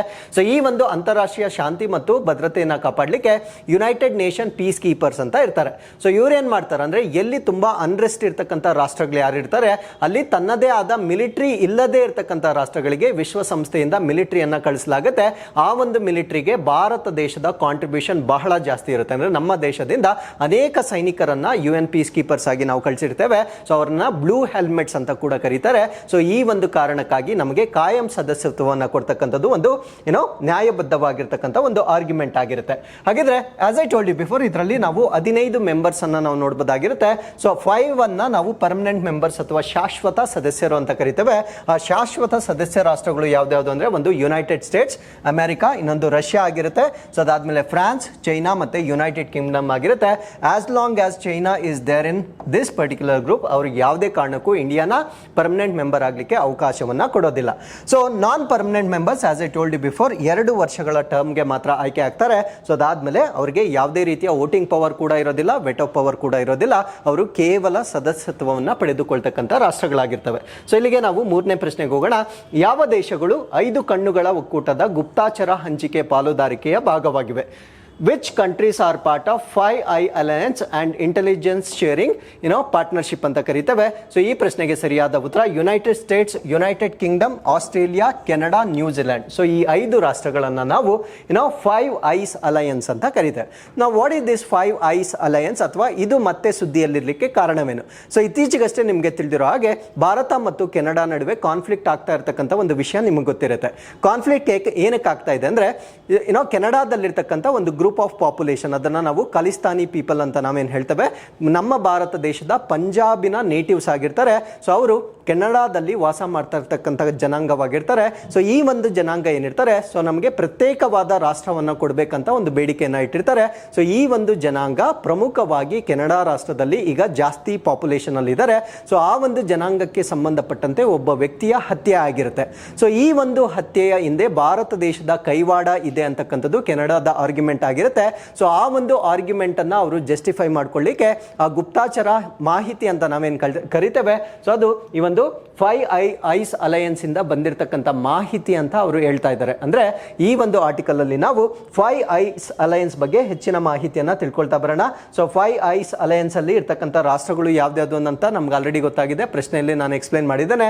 ಸೊ ಈ ಒಂದು ಒಕ್ಕೂಟದ ಪ್ರಮುಖವಾಗಿರ್ತಕ್ಕಂಥ ಒಂದು ಆಬ್ಜೆಕ್ಟಿವ್ ಏನಂದ್ರೆ ಈ ಗುಪ್ತಾಚರ ಮಾಹಿತಿ ಏನಿರುತ್ತೆ, ಸೊ ಅದನ್ನ ರಾಷ್ಟ್ರಗಳ ನಡುವೆ ಶೇರ್ ಮಾಡ್ಕೊಳ್ತಕ್ಕಂಥದ್ದು ಪ್ರಮುಖವಾಗಿರ್ತಕ್ಕಂಥ ಒಂದು ಆಬ್ಜೆಕ್ಟಿವ್ ಆಗಿರುತ್ತೆ. ಗುಪ್ತಾಚರ ಅಂದ್ರೆ ಬೇರೆ ರಾಷ್ಟ್ರಗಳ ಮೇಲೆ ನಾವು ಏನನ್ನ ಮಾಡಲಿಕ್ಕೆ ಪ್ರಯತ್ನ ಮಾಡ್ತಾ ಇದ್ದೇವೆ ಅಥವಾ ಏನನ್ನ ನಾವು ಸೀಕ್ರೆಟ್ ಆಗಿ ಪ್ಲಾಟ್ ಮಾಡ್ತಾ ಇದ್ದೇವೆ, ಸೊ ಆ ರೀತಿಯ ವರದಿಗಳನ್ನ ಒಂದು ರಾಷ್ಟ್ರದಿಂದ ಇನ್ನೊಂದು ರಾಷ್ಟ್ರಕ್ಕೆ ಶೇರ್ ಮಾಡ್ಕೊಳ್ತಕ್ಕಂಥ ಒಂದು ಒಕ್ಕೂಟವನ್ನ ನಾವು 5i ಅಲಯನ್ಸ್ ಅಂತ ಕರೀತೇವೆ.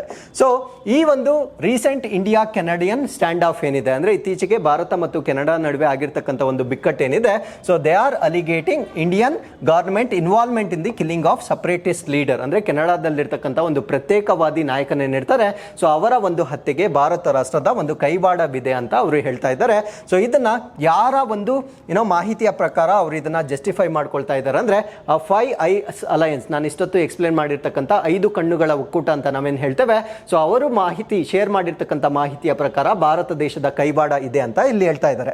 ಸೊ 5i ಅಲಯನ್ಸ್ ಅನ್ನ ಏನಕ್ಕೆ ಮಾಡ್ಕೊಂಡಿದ್ದಾರೆ ಅಂದ್ರೆ ಇಂಟೆಲಿಜೆನ್ಸ್ ಶೇರಿಂಗ್ ಪಾರ್ಟ್ನರ್ಶಿಪ್ ಅಂತ ಹೇಳ್ತೇವೆ. As I told you before, ಈ ಗುಪ್ತಾಚರ ಮಾಹಿತಿ ಏನಿರುತ್ತೆ, ಸೊ ಅದನ್ನ ಶೇರ್ ಮಾಡ್ಕೊಳ್ತಕ್ಕಂಥ ಒಂದು ಒಕ್ಕೂಟವಾಗಿರುತ್ತೆ. ಸೊ ಈ ಒಂದು ಒಕ್ಕೂಟ they are collaborated closely on intelligence matter, ಅಂದ್ರೆ ಆ ಒಂದು ಗುಪ್ತಾಚರ ಮಾಹಿತಿಗೆ ಸಂಬಂಧಪಟ್ಟಂತೆ ಇನ್ಫಾರ್ಮೇಶನ್ ಅನ್ನ ಶೇರ್ ಮಾಡ್ಕೊಳ್ತಕ್ಕಂಥದ್ದು ಇದರ ಉದ್ದೇಶವಾಗಿರುತ್ತೆ. ಸೊ ಈ ಒಂದು 5 ಒಕ್ಕೂಟ ಅಥವಾ ಯೂನಿಟ್ ಅಂತ ನಾವೇನು ಹೇಳ್ತೇವೆ, ಸೊ ಇದು ವರ್ಲ್ಡ್ ವಾರ್ 2 ಸಮಯದಲ್ಲಿ ಇದನ್ನ ಸ್ಟಾರ್ಟ್ ಮಾಡಿರ್ತಾರೆ. ಸೊ ವಿಶ್ವ ಸಮರ 2ನೇ ವಿಶ್ವ ಸಮರ 2ರ ಸಮಯದಲ್ಲಿ ಸ್ಟಾರ್ಟ್ ಆಗಿರ್ತಕ್ಕಂಥ ಒಂದು ಕಾನ್ಸೆಪ್ಟ್ ಆಗಿರುತ್ತೆ. ಸೊ ಮುಂಚೆ ಇದರಲ್ಲಿ 2 ರಾಷ್ಟ್ರಗಳಿದ್ದವು. ಸೊ ಅದನ್ನ ನಾವು ಬ್ರಿಟನ್ ಅಂಡ್ USA ಅಂತ ಕರಿತಾ ಇದ್ವಿ. ಸೊ ಅವಾಗ ಆ 2 ರಾಷ್ಟ್ರಗಳನ್ನ ಸೇರಿಸಿ ಬ್ರೂಸಾ ಅಂತ ಕರಿತಾ ಇದ್ರು. BR ಅಂದ್ರೆ ಬ್ರಿಟನ್, USA ಅಂದ್ರೆ USA ರಾಷ್ಟ್ರವಾಗಿರುತ್ತೆ. ಸೊ ಅದಾದ್ಮೇಲೆ UK ಮತ್ತೆ USA ಅದನ್ನ ನಾವು ಉಕುಸಾ ಅಂತ ಕರಿತೇವೆ. ಸೊ ಅದಾದ್ಮೇಲೆ ಮತ್ತೊಮ್ಮೆ ಕೆನಡಾ 1949 ಅಲ್ಲಿ ಸೇರ್ಕೊಳ್ಳುತ್ತೆ. ಅದಾದ್ಮೇಲೆ ನ್ಯೂಜಿಲೆಂಡ್ ಮತ್ತೆ ಆಸ್ಟ್ರೇಲಿಯಾ 1956 ಅಲ್ಲಿ ಸೇರ್ಕೊಳ್ಳುತ್ತೆ. ಈಗ 5 ರಾಷ್ಟ್ರಗಳು ಆಗಿರುವ ಕಾರಣದಿಂದ ಇದನ್ನ ನಾವು 5i ಅಲಯನ್ಸ್ ಅಂತ ಕರಿತೇವೆ. ಸೊ ಆ ಒಂದು ಕಾರಣದಿಂದ ಸೊ ಇದನ್ನ 5 ರಾಷ್ಟ್ರಗಳ ಒಕ್ಕೂಟ ಅಂತ ಕರಿಬಹುದಾಗಿರುತ್ತೆ. So with this let's get into question number 4. So ಇವತ್ತಿನ 4ನೇ ಪ್ರಶ್ನೆ, 2021ರಲ್ಲಿ ತಮ್ಮ ಜೀವಮಾನ ಸಾಧನೆಗಾಗಿ ಶ್ರೀಮತಿ ವಹೀದಾ ರೆಹಮಾನ್ ಅವರು ಯಾವ ಪ್ರತಿಷ್ಠಿತ ಪ್ರಶಸ್ತಿಯನ್ನ ಸ್ವೀಕರಿಸಿದ್ದಾರೆ? Which prestigious award will Miss Waheeda Waheeda Rehman receive for her lifetime achievement in the year 2021. So 2021ರಲ್ಲಿ ಸೊ ಅವ್ರು ಮಾಡಿರ್ತಕ್ಕಂಥ ಸಾಧನೆಗೆ ಬಂದಿರತಕ್ಕಂಥ ಅವಾರ್ಡ್ ಯಾವುದು ಅನ್ನೋದು ನಮ್ಮ ಪ್ರಶ್ನೆ ಆಗಿತ್ತು. ಸೊ ಈ ಪ್ರಶ್ನೆಗೆ ಸರಿಯಾದ ಉತ್ತರ ದಾದಾ ಸಾಹೇಬ್ ಫಾಲ್ಕೆ ಪ್ರಶಸ್ತಿಯನ್ನ ಇವರಿಗೆ ನೀಡಲಾಗಿರುತ್ತೆ. ಸೊ ಈ ಒಂದು ಅವಾರ್ಡ್ ಬಗ್ಗೆ ನಾವಿಲ್ಲಿ ಡಿಸ್ಕಸ್ ಮಾಡ್ತಾ ಬರೋಣ. ಅವರ ಚಿತ್ರವನ್ನ ನೀವಿಲ್ಲಿ ನೋಡಬಹುದಾಗಿರುತ್ತೆ. ಸೊ ಇವರಿಗೆ ಈಗ ಕೊಟ್ಟಿರ್ತಕ್ಕಂಥದ್ದು 53ನೇ ದಾದಾ ಸಾಹೇಬ್ ಫಾಲ್ಕೆ ಪ್ರಶಸ್ತಿ ಆಗಿರುತ್ತೆ. ಸೊ ಪ್ರಶಸ್ತಿಯನ್ನ ಪಡೆದುಕೊಂಡಿರ್ತಕ್ಕಂಥವ್ರು ವಹಿದಾ ರೆಹಮಾನ್ ಆಗಿರ್ತಾರೆ. ಸೊ ಇವರು 2021ನೇ ಸಾಲಿನ ಪ್ರಶಸ್ತಿಯನ್ನು ಪಡೆದುಕೊಂಡಿರ್ತಾರೆ. ದೋ ವಿ ಆರ್ ಇನ್ 2023 ಕೊರೋನಾ ಕಾರಣಗಳಿಂದ ಈ ಒಂದು ಪ್ರಶಸ್ತಿಯನ್ನು ಕೊಡಲಾಗಿರೋದಿಲ್ಲ. ಸೊ ಈಗ ಈ ಒಂದು ಪ್ರಶಸ್ತಿಯನ್ನು ಅನೌನ್ಸ್ ಮಾಡ್ತಾ ಇದ್ದಾರೆ. ಸೊ ಏನಕ್ಕೋಸ್ಕರ ಇವರಿಗೆ ಈ ಅವಾರ್ಡನ್ನು ಕೊಡ್ತಾ ಇದ್ದಾರೆ ಅಂದರೆ ದಾದಾ ಸಾಹೇಬ್ ಫಾಲ್ಕೆ ಅಂತಕ್ಕಂಥದ್ದು ಫಿಲಮ್ ಇಂಡಸ್ಟ್ರಿಯಲ್ಲಿ ಕಾಂಟ್ರಿಬ್ಯೂಟ್ ಮಾಡಿರೋರಿಗೆ ಕೊಡ್ತಕ್ಕಂಥ ಒಂದು ಪ್ರಶಸ್ತಿ ಆಗಿರುತ್ತೆ. ಸೊ ಇವರು ಹಿಂದಿ ಫಿಲಮ್ ಇಂಡಸ್ಟ್ರಿಯಲ್ಲಿ ಅವರು ಕೊಟ್ಟಿರ್ತಕ್ಕಂಥ ಕಾಂಟ್ರಿಬ್ಯೂಷನ್ಗಾಗಿ ಈ ಅವಾರ್ಡನ್ನು ಕೊಟ್ಟಿರ್ತಾರೆ. ಸೊ ಅವರು ಆಕ್ಟ್ ಮಾಡಿರ್ತಕ್ಕಂಥ ಪ್ರಮುಖ ಚಿತ್ರಗಳನ್ನು ಜಸ್ಟ್ ಫಾರ್ ಯುವರ್ ಇನ್ಫಾರ್ಮೇಷನ್ ಇಲ್ಲಿ ಕೊಟ್ಟಿರ್ತವೆ. You can just go through the information. So ಅದಾದ್ಮೇಲೆ ಇವರಿಗೆ ದಾದಾ ಸಾಹೇಬ್ ಫಾಲ್ಕೆ ಪ್ರಶಸ್ತಿ ಬರೋದಕ್ಕಿಂತ ಮುಂಚೆ ಬೇರೆ ಬೇರೆ ಪ್ರಶಸ್ತಿಗಳು ಬಂದಿದ್ವು. ಫಿಲ್ಮ್ ಫೇರ್ ಅವಾರ್ಡ್ ಕೂಡ ಬಂದಿತ್ತು. ಅದಾದ್ಮೇಲೆ ನ್ಯಾಷನಲ್ ಅವಾರ್ಡ್ ಕೂಡ ಬಂದಿದೆ. Best actress in the year 1971 ಬಂದಿರುತ್ತೆ. ಅದಕ್ಕಿಂತ ಮುಖ್ಯವಾಗಿ ಪದ್ಮಶ್ರೀ ಪ್ರಶಸ್ತಿಯನ್ನು ಕೂಡ ಪಡೆದುಕೊಂಡಿರ್ತಾರೆ ಇನ್ ದ ಇಯರ್ 1972. ಅದಾದ್ಮೇಲೆ ಪದ್ಮಭೂಷಣ ಇನ್ 2011. ಸೊ ಇಷ್ಟು ಪ್ರಶಸ್ತಿಗಳನ್ನು ಅವರು ಪಡೆದುಕೊಂಡಿರ್ತಾರೆ. ಸೊ ಈ ಒಂದು ಪ್ರಶಸ್ತಿಯನ್ನು ನಾವು India's highest award in the field of cinema ಅಂತ ಕರಿತೇವೆ. ಅಂದರೆ ಈ ಒಂದು ಸಿನಿಮಾ ಕ್ಷೇತ್ರದಲ್ಲಿ ಬರ್ತಕ್ಕಂಥ ಒಂದು ಅತ್ಯುನ್ನತ ಪ್ರಶಸ್ತಿಯನ್ನು ನಾವು ದಾದಾ ಸಾಹೇಬ್ ಫಾಲ್ಕೆ ಪ್ರಶಸ್ತಿ ಅಂತ ಕರಿತೇವೆ. ಸೊ ಇದನ್ನು ಪ್ರತಿ ವರ್ಷ ಅಂದರೆ ಇದು ಒಂದು ಆನ್ಯುವಲ್ ಅವಾರ್ಡ್ ಆಗಿರುತ್ತೆ ಅಥವಾ ಪ್ರತಿ ವರ್ಷ ಕೊಡ್ತಕ್ಕಂಥ ಅವಾರ್ಡ್ ಆಗಿರುತ್ತೆ. ಸೊ ಈ ಒಂದು ಅವಾರ್ಡನ್ನು ಕೊಡ್ತಕ್ಕಂಥವರು directorate of film festivals. So ಈ ಒಂದು ಡೈರೆಕ್ಟರೇಟ್ ಆಫ್ ಫಿಲ್ಮ್ ಫೆಸ್ಟಿವಲ್ ಏನಿರುತ್ತೆ ಇದು ministry of information and broadcasting ಅಡಿಯಲ್ಲಿ ಬರ್ತಕ್ಕಂಥ ಒಂದು ಯೂನಿಟ್ ಆಗಿರುತ್ತೆ. ಅಂದರೆ ಚಲನಚಿತ್ರೋತ್ಸವದ ನಿರ್ದೇಶನಾಲಯಗಳಿಂದ ಕೊಡ್ತಕ್ಕಂಥ ಒಂದು ಅವಾರ್ಡ್ ಆಗಿರುತ್ತೆ. ಸೊ ಇದು ನಮ್ಮ ಭಾರತ ದೇಶದ ಮಾಹಿತಿ ಮತ್ತು ಪ್ರಚಾರ ಸಚಿವಾಲಯದ ವತಿಯಿಂದ ಕೊಡ್ತಕ್ಕಂಥ ಒಂದು ಅವಾರ್ಡ್ ಆಗಿರುತ್ತೆ. ಸೊ ಯಾರಿಗೆ ಕೊಡ್ತಾರೆ ಅಂತ ನಾನು ಆಲ್ರೆಡಿ ಹೇಳಿದ್ದೇನೆ. ಫಿಲ್ಮ್ ಸೆಕ್ಟರ್ನಲ್ಲಿ ಔಟ್ಸ್ಟ್ಯಾಂಡಿಂಗ್ ಕಾಂಟ್ರಿಬ್ಯೂಷನ್ ಮಾಡ್ತಕ್ಕಂಥವ್ರಿಗೆ ಕೊಡ್ತಕ್ಕಂಥ ಒಂದು ಅವಾರ್ಡ್ ಆಗಿರುತ್ತೆ. ಸೊ ಹಾಗಿದ್ರೆ ಯಾರಿದು ದಾದಾ ಸಾಹೇಬ್ ಫಾಲ್ಕೆ ಅನ್ನೋದನ್ನ ನಾವು ಡಿಸ್ಕಸ್ ಮಾಡೋದಾದ್ರೆ ಸೊ ಈ ಒಂದು ಅವಾರ್ಡ್ ಅನ್ನ ಸ್ಥಾಪನೆ ಮಾಡಿರ್ತಕ್ಕಂಥ ವರ್ಷ 1969 1969ರಲ್ಲಿ ಈ ಒಂದು ಪ್ರಶಸ್ತಿಯನ್ನ ಸ್ಥಾಪನೆ ಮಾಡಿರ್ತಾರೆ. ಸೊ ಈ ಒಂದು ಪ್ರಶಸ್ತಿಯನ್ನ ಮೊದಲು ದೇವಿಕಾ ರಾಣಿ ಅವರಿಗೆ ಕೊಟ್ಟಿರ್ತಾರೆ. ಸೊ ದೇವಿಕಾ ರಾಣಿಯನ್ನ ನಾವೇನಂತ ಕರಿತೀವಿ ಅಂದ್ರೆ the first lady of Indian cinema ಅಂತ ಕರಿತೇವೆ. ಅಂದ್ರೆ ನಮ್ಮ ಭಾರತ ದೇಶದ ಚಲನಚಿತ್ರದ ಕ್ಷೇತ್ರದ ಮೊಟ್ಟ ಮೊದಲ ಮಹಿಳೆ ಅಂತ ನಾವು ಇವ್ರನ್ನ ಕರೀಬಹುದಾಗಿರುತ್ತೆ. ಸೊ ಇವರಿಗೆ ಮೊಟ್ಟ ಮೊದಲ ಬಾರಿಗೆ ಈ ಒಂದು ದಾದಾ ಸಾಹೇಬ್ ಫಾಲ್ಕೆ ಪ್ರಶಸ್ತಿಯನ್ನ ನೀಡಲಾಗಿರುತ್ತೆ. ಹಾಗಿದ್ರೆ Raja Harishchandra 1913 India's first feature film was directed by Dada Saheb Phalke. ಅಂದ್ರೆ ದಾದಾ ಸಾಹೇಬ್ ಫಾಲ್ಕೆ ಯಾರು ಅಂದ್ರೆ 1913ರಲ್ಲಿ ರಾಜಾ ಹರಿಶ್ಚಂದ್ರ ಅಂತಕ್ಕಂಥ ಭಾರತ ದೇಶದ ಮೊಟ್ಟ ಮೊದಲ ಫೀಚರ್ ಫಿಲಮ್ ನ ಡೈರೆಕ್ಟ್ ಮಾಡಿರ್ತಕ್ಕಂಥ ಒಬ್ಬ ವ್ಯಕ್ತಿ ಆಗಿರ್ತಾರೆ. ಸೊ ಇವರನ್ನ ನಾವು ನಮ್ಮ ಭಾರತ ದೇಶದಲ್ಲಿ ಫಾದರ್ ಆಫ್ ಇಂಡಿಯನ್ ಸಿನಿಮಾ ಅಂತ ಕರಿತೇವೆ. ಅಂದ್ರೆ ನಮ್ಮ ಭಾರತ ದೇಶದ ಸಿನಿಮಾ ಕ್ಷೇತ್ರದ ಪಿತಾಮಹ ಅಂತ ಕರಿತೇವೆ. ಸೊ ಇವರ ಹೆಸರಿನಲ್ಲಿ ಪ್ರತಿ ವರ್ಷ ಅವಾರ್ಡ್ ಅನ್ನ ನೀಡಲಾಗುತ್ತೆ. So with this let's get into question number 5. So coral reef ಎಂದರೆ ಏನು? ಕೋರಲ್ ರೀಫ್ ಅಂದ್ರೆ ಅವಳದ ದಿಬ್ಬ ಎಂದರೆ ಏನು? What is a coral reef? So coral reef ಯಾವ ಕ್ಯಾಟಗರಿಗೆ ಸೇರಿದೆ? ಅದು ಪ್ಲಾಂಟ್, ಸಸ್ಯನ, ಪ್ರಾಣಿನ, ಫಂಗೈ, ಶಿಲೀಂಧ್ರನ ಅಥವಾ ನನ್ ಆಫ್ ದಿ ಅಬೋನ ನಮ್ಮ ಪ್ರಶ್ನೆ ಆಗಿರುತ್ತೆ. ಸೊ ಕೋರಲ್ ರೀಫ್ಸ್ ಅನ್ನ ನಾವು ಆನಿಮಲ್ಸ್ ಅಥವಾ ಪ್ರಾಣಿಗಳ ಕಿಂಗ್ಡಮ್ಗೆ ಸೇರಿರ್ತಕ್ಕಂಥ ಒಂದು ಪ್ರಭೇದವಾಗಿರುತ್ತೆ. ಸೊ ಇದ್ರ ಬಗ್ಗೆ ನಾನು ಪ್ರಶ್ನೆಯನ್ನ ಕೊಡ್ಲಿಕ್ಕೆ ಕಾರಣವೇನು ಅಂದ್ರೆ ನಮ್ಮ ಭಾರತ ದೇಶದಲ್ಲಿ ಈಗ ಕೋರಲ್ ರೀಫ್ಸ್ಗೆ ಸಂಬಂಧಪಟ್ಟಂತೆ ಆರ್ಟಿಫಿಷಿಯಲ್ ರೀಫ್ಸ್ ಗಳನ್ನ ಡೆವಲಪ್ ಮಾಡ್ತಕ್ಕಂಥ ಒಂದು ಯೋಜನೆಯನ್ನ ಸ್ಟಾರ್ಟ್ ಮಾಡ್ತಾ ಇದ್ದಾರೆ. ಸೊ ಈ ಒಂದು ಕೋರಲ್ ರೀಫ್ಸ್ ಅನ್ನ ನಾವು ಏನಕ್ಕೆ ಸ್ಥಾಪನೆ ಮಾಡಬೇಕು? ಕೋರಲ್ ರೀಫ್ಸ್ ಅನ್ನ ನಾವೇನಂತ ಕರಿತೀವಿ ಅಂದ್ರೆ ಕೀಸ್ಟೋನ್ ಸ್ಪೀಶೀಸ್ ಅಂತ ಕರಿತೇವೆ. ಯಾಕೆ ಇದನ್ನ ಕೀಸ್ಟೋನ್ ಸ್ಪೀಶೀಸ್ ಅಂತ ಕರಿತೀವಿ ಅಂದ್ರೆ ಈ ಒಂದು ಪ್ರಭೇದವನ್ನ ನಾವು ಪ್ರೊಟೆಕ್ಟ್ ಮಾಡಿದ್ರೆ ಇದು ಸಾವಿರಾರು ಬೇರೆ ಪ್ರಭೇದಗಳಿಗೆ ಫುಡ್ ಅಂಡ್ ಶೆಲ್ಟರ್ ಅನ್ನ ಕೊಡುತ್ತೆ. ಆಹಾರ ಮತ್ತು ವಸತಿಯನ್ನ ಕೊಡ್ತಕ್ಕಂಥ ಒಂದು ಪ್ರಭೇದವಾಗಿರುತ್ತೆ. ಸೊ ಆ ರೀತಿಯ ಪ್ರಭೇದಗಳನ್ನ ನಾವು ಕೀಸ್ಟೋನ್ ಸ್ಪೀಶೀಸ್ ಅಂತ ಕರಿತೇವೆ. ಸೊ ಈ ಒಂದು ಸ್ಪೀಶೀಸ್ ಅನ್ನ ನಾವು ಡೆವಲಪ್ ಮಾಡಿದ್ರೆ ಸಾಕು, ಆಟೋಮ್ಯಾಟಿಕಲಿ ಸಾವಿರಾರು ಸ್ಪೀಶೀಸ್ಗಳು ಪ್ಯಾರಲಲ್ ಆಗಿ ಸರ್ವೈವ್ ಆಗ್ತಕ್ಕಂಥ ಒಂದು ಕಾನ್ಸೆಪ್ಟ್ ಆಗಿರುತ್ತೆ. ಸೊ ಈ ಒಂದು ಕಾರಣದಿಂದ ನಮ್ಮ ಭಾರತ ದೇಶದಲ್ಲಿ ಕೃತಕವಾಗಿರ್ತಕ್ಕಂಥ ರೀಫ್ ಗಳನ್ನ ಡೆವಲಪ್ ಮಾಡ್ತಕ್ಕಂಥ ಒಂದು ಯೋಜನೆಯನ್ನ ಕೈಗೊಂಡಿರ್ತಾರೆ. ಸೊ ಇದರ ಮಾಹಿತಿನ ನಾವು ತಿಳ್ಕೊಳ್ಳೋದಾದ್ರೆ to promote sustainable practices department of fisheries ಅಂದ್ರೆ ಇದನ್ನ ಸ್ಟಾರ್ಟ್ ಮಾಡ್ತಾ ಇರ್ತಕ್ಕಂಥವ್ರು ಮೀನುಗಾರಿಕೆ ಇಲಾಖೆ ವತಿಯಿಂದ ಸ್ಟಾರ್ಟ್ ಮಾಡಿರ್ತಕ್ಕಂಥ ಒಂದು ಇನಿಷಿಯೇಟಿವ್ ಆಗಿರುತ್ತೆ. 732 ಆರ್ಟಿಫಿಷಿಯಲ್ ರೀಫ್ಸ್ ಅಂದ್ರೆ 732 ಆರ್ಟಿಫಿಷಿಯಲ್ ಅಥವಾ ಕೃತಕ ರೀಫ್ ಗಳನ್ನ ಡೆವಲಪ್ ಮಾಡ್ತಕ್ಕಂಥದ್ದು ಈ ಯೋಜನೆಯ ಒಂದು ಟಾರ್ಗೆಟ್ ಆಗಿರುತ್ತೆ. ಸೊ 10 ಕೋಸ್ಟಲ್ ಸ್ಟೇಟ್ಸ್ ಗಳಲ್ಲಿ, ಯಾವ ಸ್ಟೇಟ್ಸ್ ಅಂತ ಇನ್ನೂ ಮೆನ್ಷನ್ ಮಾಡಿಲ್ಲ, 10 ಈ ಒಂದು ತೀರ ಪ್ರದೇಶವನ್ನ ಹೊಂದಿರತಕ್ಕಂಥ ರಾಜ್ಯಗಳಲ್ಲಿ ಈ ಕೃತಕವಾಗಿರ್ತಕ್ಕಂಥ ರೀಫ್ ರೀಫ್ಗಳನ್ನು ಡೆವಲಪ್ ಮಾಡ್ತಕ್ಕಂಥದ್ದು ಇದರ ಉದ್ದೇಶವಾಗಿರುತ್ತೆ. ಸೊ ಈ ಒಂದು ಕಾರ್ಯಕ್ರಮವನ್ನು ನಾವೇನಂತ ಕರಿತೀವಿ ಅಂದರೆ integrated modern coastal fishing villages ಅಂತ ಕರಿತೇವೆ. ಸೊ ಈ ಒಂದು ಇಂಟಗ್ರೇಟೆಡ್ ಮಾಡರ್ನ್ ಫಿಶಿಂಗ್ ವಿಲೇಜಸ್ ಏನಿದೆ, ಸೊ ಇದು PM ಮತ್ಸ್ಯ ಅಂತ ನಾವು ಡಿಸ್ಕಸ್ ಮಾಡಿರ್ತೇವೆ. ಸೊ ಪ್ರಧಾನ ಮಂತ್ರಿ ಮತ್ಸ್ಯ ಸಂಪದ ಯೋಜನೆ ಅಡಿಯಲ್ಲಿ ಮಾಡ್ತಾ ಇರ್ತಕ್ಕಂಥ ಒಂದು ಕಾರ್ಯಕ್ರಮವಾಗಿರುತ್ತೆ. ಸೊ ಈ ಒಂದು ಕಾರ್ಯಕ್ರಮದ ಅಡಿಯಲ್ಲಿ they try to create artificial corals. ಯಾಕಂದ್ರೆ ಇಲ್ಲಿ ನ್ಯಾಚುರಲ್ ಆಗಿ ಕೋರಲ್ಸ್ ಅನ್ನ ನಾವು ಬೆಳೆಸಲಿಕ್ಕೆ ಸಾಧ್ಯವಾಗೋದಿಲ್ಲ, ಬಿಕಾಸ್ ಇಲ್ಲಿರ್ತಕ್ಕಂಥ ಅಟ್ಮಾಸ್ಫಿಯರಿಕ್ ಕಂಡೀಷನ್ಸ್ ಅದಕ್ಕೆ ಸೂಕ್ತವಾಗಿಲ್ಲದೆ ಇರೋದ್ರಿಂದ ಕೃತಕವಾಗಿ ಇದನ್ನ ಡೆವಲಪ್ ಮಾಡ್ತಕ್ಕಂಥ ಒಂದು ಕಾರ್ಯಕ್ರಮವಾಗಿರುತ್ತೆ. ಸೊ ಈ ಒಂದು ಕಾರ್ಯಕ್ರಮದ ಸಲುವಾಗಿ they are trying to rehabilitate and improve natural habitat. ಏನಕ್ಕೆ ಮಾಡ್ತಾ ಇದ್ದಾರೆ ಅಂದರೆ ಅಲ್ಲಿರ್ತಕ್ಕಂಥ ನೈಸರ್ಗಿಕ ಆವಾಸ ಸ್ಥಾನವನ್ನು ಇಂಪ್ರೂವ್ ಮಾಡ್ತಕ್ಕಂಥದ್ದು ಮತ್ತು ಸುಸ್ಥಿರವಾಗಿ ಡೆವಲಪ್ ಮಾಡ್ತಕ್ಕಂಥದ್ದು ಇದರ ಉದ್ದೇಶವಾಗಿರುತ್ತೆ. ಹಾಗಿದ್ರೆ ಯಾವ ಮೆಟೀರಿಯಲ್ಸ್ ಅನ್ನ ಉಪಯೋಗಿಸ್ಕೊಂಡು ಈ ಒಂದು ಆರ್ಟಿಫಿಷಿಯಲ್ ರೀಫ್ಸ್ಗಳನ್ನು ತಯಾರಿ ಮಾಡ್ತಾರೆ ಅಂದರೆ ರಾಕ್ಸ್ ಅಥವಾ ಬಂಡೆಗಳು ಅಥವಾ ಶಿಲೆಗಳು ಅಂತ ಹೇಳ್ತೇವೆ. ಸಿಂಡರ್ ಬ್ಲಾಕ್ಸ್ ಅಂತ ಕರಿತೇವೆ. ಸಿಂಡರ್ ಬ್ಲಾಕ್ಸ್ ಅಂದರೆ ನಾವು ಕಲ್ಲಿದ್ದಲನ್ನು ವಿದ್ಯುತ್ ತಯಾರಿಕೆ ಮಾಡಲಿಕ್ಕೆ ಬಳಕೆ ಮಾಡ್ತೇವೆ. ಸೊ ಕಲ್ಲಿದ್ದಲನ್ನ ಸುಟ್ಟ ನಂತರ ಉಳಿತಕ್ಕಂಥ ಒಂದು ಭಾಗ ಅದು ಕೋಲ್ ರೆಮಿನೆಂಟ್ಸ್ ಆಗಿರ್ಬೋದು ಅಥವಾ ಕೋಕ್ ಅಂತ ಕರಿತೇವೆ. ಅದು ಇನ್ನೊಂದು ಬೈ ಪ್ರಾಡಕ್ಟ್ ಆಗಿರುತ್ತೆ. ಸೊ ಈ ಎರಡು ಪ್ರಾಡಕ್ಟ್ಸ್ ಅನ್ನ ನಾವು ಸೇರಿಸಿ ಸಿಂಡರ್ ಅಂತ ಕರಿತೇವೆ. ಸೊ ಸಿಂಡರ್ ಅನ್ನ ಈ ಒಂದು ಕೆಲಸಕ್ಕಾಗಿ ನಾವು ಉಪಯೋಗಿಸ್ಕೋಬಹುದಾಗಿರುತ್ತೆ. ಅದಾದ್ಮೇಲೆ ವುಡ್ ಮರವನ್ನ ಬಳಕೆ ಮಾಡ್ತಾರೆ ಮತ್ತು ಓಲ್ಡ್ ಟೈರ್ಸ್ ಅಂದ್ರೆ ಹಳೆಯ ಟೈರ್ಗಳನ್ನ ಉಪಯೋಗಿಸ್ಕೊಂಡು ಈ ಒಂದು ಕೃತಕವಾಗಿರ್ತಕ್ಕಂಥ ಒಂದು ರೀಫ್ ಗಳನ್ನ ತಯಾರಿ ಮಾಡ್ತಕ್ಕಂಥದ್ದು ಇದರ ಉದ್ದೇಶವಾಗಿರುತ್ತೆ. ಸೊ ಟೆಕ್ನಿಕಲ್ ಸಪೋರ್ಟ್ ಅನ್ನ ಯಾರು ಮಾಡ್ತಾ ಇದ್ದಾರೆ ಅಂದ್ರೆ ತಾಂತ್ರಿಕ ಬೆಂಬಲವನ್ನ ನೀಡ್ತಾ ಇರ್ತಕ್ಕಂಥವ್ರು ಯಾರು ಅಂದ್ರೆ ಫಿಶರಿ ಸರ್ವೇಸ್ ಆಫ್ ಇಂಡಿಯಾ ವತಿಯಿಂದ ಇದಕ್ಕೆ ಬೇಕಾಗಿರ್ತಕ್ಕಂಥ ಟೆಕ್ನಿಕಲ್ ಸಪೋರ್ಟ್ ಅನ್ನ ಕೊಡ್ತಾ ಇದ್ದಾರೆ. ಸೊ ಅದಾದ್ಮೇಲೆ ಮೆರೈನ್ ಫಿಶರೀಸ್ ರಿಸರ್ಚ್ ಇನ್ಸ್ಟಿಟ್ಯೂಟ್ ವತಿಯಿಂದ ಕೂಡ ಇವರಿಗೆ ಟೆಕ್ನಿಕಲ್ ಸಪೋರ್ಟ್ ಅನ್ನು ಕೊಡ್ತಾ ಇದ್ದಾರೆ. ಸೊ ಈ ಒಂದು ರೀಫ್ಸ್ ಗಳನ್ನ ಏನಕ್ಕೆ ಡೆವಲಪ್ ಮಾಡ್ತಾ ಇದ್ದಾರೆ ಅಂದ್ರೆ ಮೆರೈನ್ ಬಯೋಡೈವರ್ಸಿಟಿಯನ್ನ ಇನ್ಕ್ರೀಸ್ ಮಾಡ್ತಕ್ಕಂಥದ್ದು, ಅಂದ್ರೆ ನಮ್ಮ ಜಲಚರ ಪ್ರಾಣಿಗಳನ್ನ ಹೆಚ್ಚು ಮಾಡ್ತಕ್ಕಂಥದ್ದು. ಎನ್ಕರೇಜ್ ಫಿಶ್ ಪಾಪ್ಯುಲೇಷನ್, ಯಾಕಂದ್ರೆ ಕೋರಲ್ಸ್ ಜಾಸ್ತಿ ಇದ್ದಂಗೆ ಅದಕ್ಕೆ ಶೆಲ್ಟರ್ ಜಾಸ್ತಿ ಸಿಗುತ್ತೆ, ಅದರಿಂದ ಫಿಶ್ ಪಾಪ್ಯುಲೇಷನ್ ಕೂಡ ಜಾಸ್ತಿ ಆಗುತ್ತೆ. Reduce pressure on natural reefs, ಅಂದ್ರೆ ಸ್ವಾಭಾವಿಕವಾಗಿ ಇರ್ತಕ್ಕಂಥ ಒಂದು ಕೋರಲ್ ರೀಫ್ಸ್ ಏನಿರುತ್ತೆ ಸೊ ಅದರ ಮೇಲೆ ಇರ್ತಕ್ಕಂಥ ಒತ್ತಡವನ್ನ ಕಡಿಮೆ ಮಾಡ್ತಕ್ಕಂಥದ್ದು. ಸೊ ಈ ಮೂರು ಕಾರಣಗಳಿಂದ ಕೃತಕವಾಗಿರ್ತಕ್ಕಂಥ ರೀಫ್ಗಳನ್ನು ನಾವು ಡೆವಲಪ್ ಮಾಡ್ತಾ ಇದ್ದೇವೆ. ಸೊ ಈ ಒಂದು ಆರ್ಟಿಕಲ್ ಜೊತೆಗೆ ಪ್ರಧಾನ ಮಂತ್ರಿ ಮತ್ಸ್ಯ ಸಂಪದ ಯೋಜನೆ ಬಗ್ಗೆ ನಾವು ತಿಳ್ಕೊಳ್ಳೋದಾದ್ರೆ, ಸೊ ಈ ಒಂದು ಯೋಜನೆಯನ್ನ ನಮ್ಮ ಭಾರತ ದೇಶದಲ್ಲಿ ಸಸ್ಟೈನಬಲ್ ಫಿಶರೀಸ್ ಅಂತ ನಾವೇನ್ ಹೇಳ್ತೇವೆ, ಅಂದ್ರೆ ಸುಸ್ಥಿರ ಮೀನುಗಾರಿಕೆ ಅಂತ ನಾವೇನ್ ಕರೀತೇವೆ. ಸೊ ಇದನ್ನ ಇಂಪ್ರೂವ್ ಮಾಡಲಿಕ್ಕೆ ಕೇಂದ್ರ ಸರ್ಕಾರ ಮಾಡಿರ್ತಕ್ಕಂಥ ಒಂದು ಕಾರ್ಯಕ್ರಮವಾಗಿರುತ್ತೆ.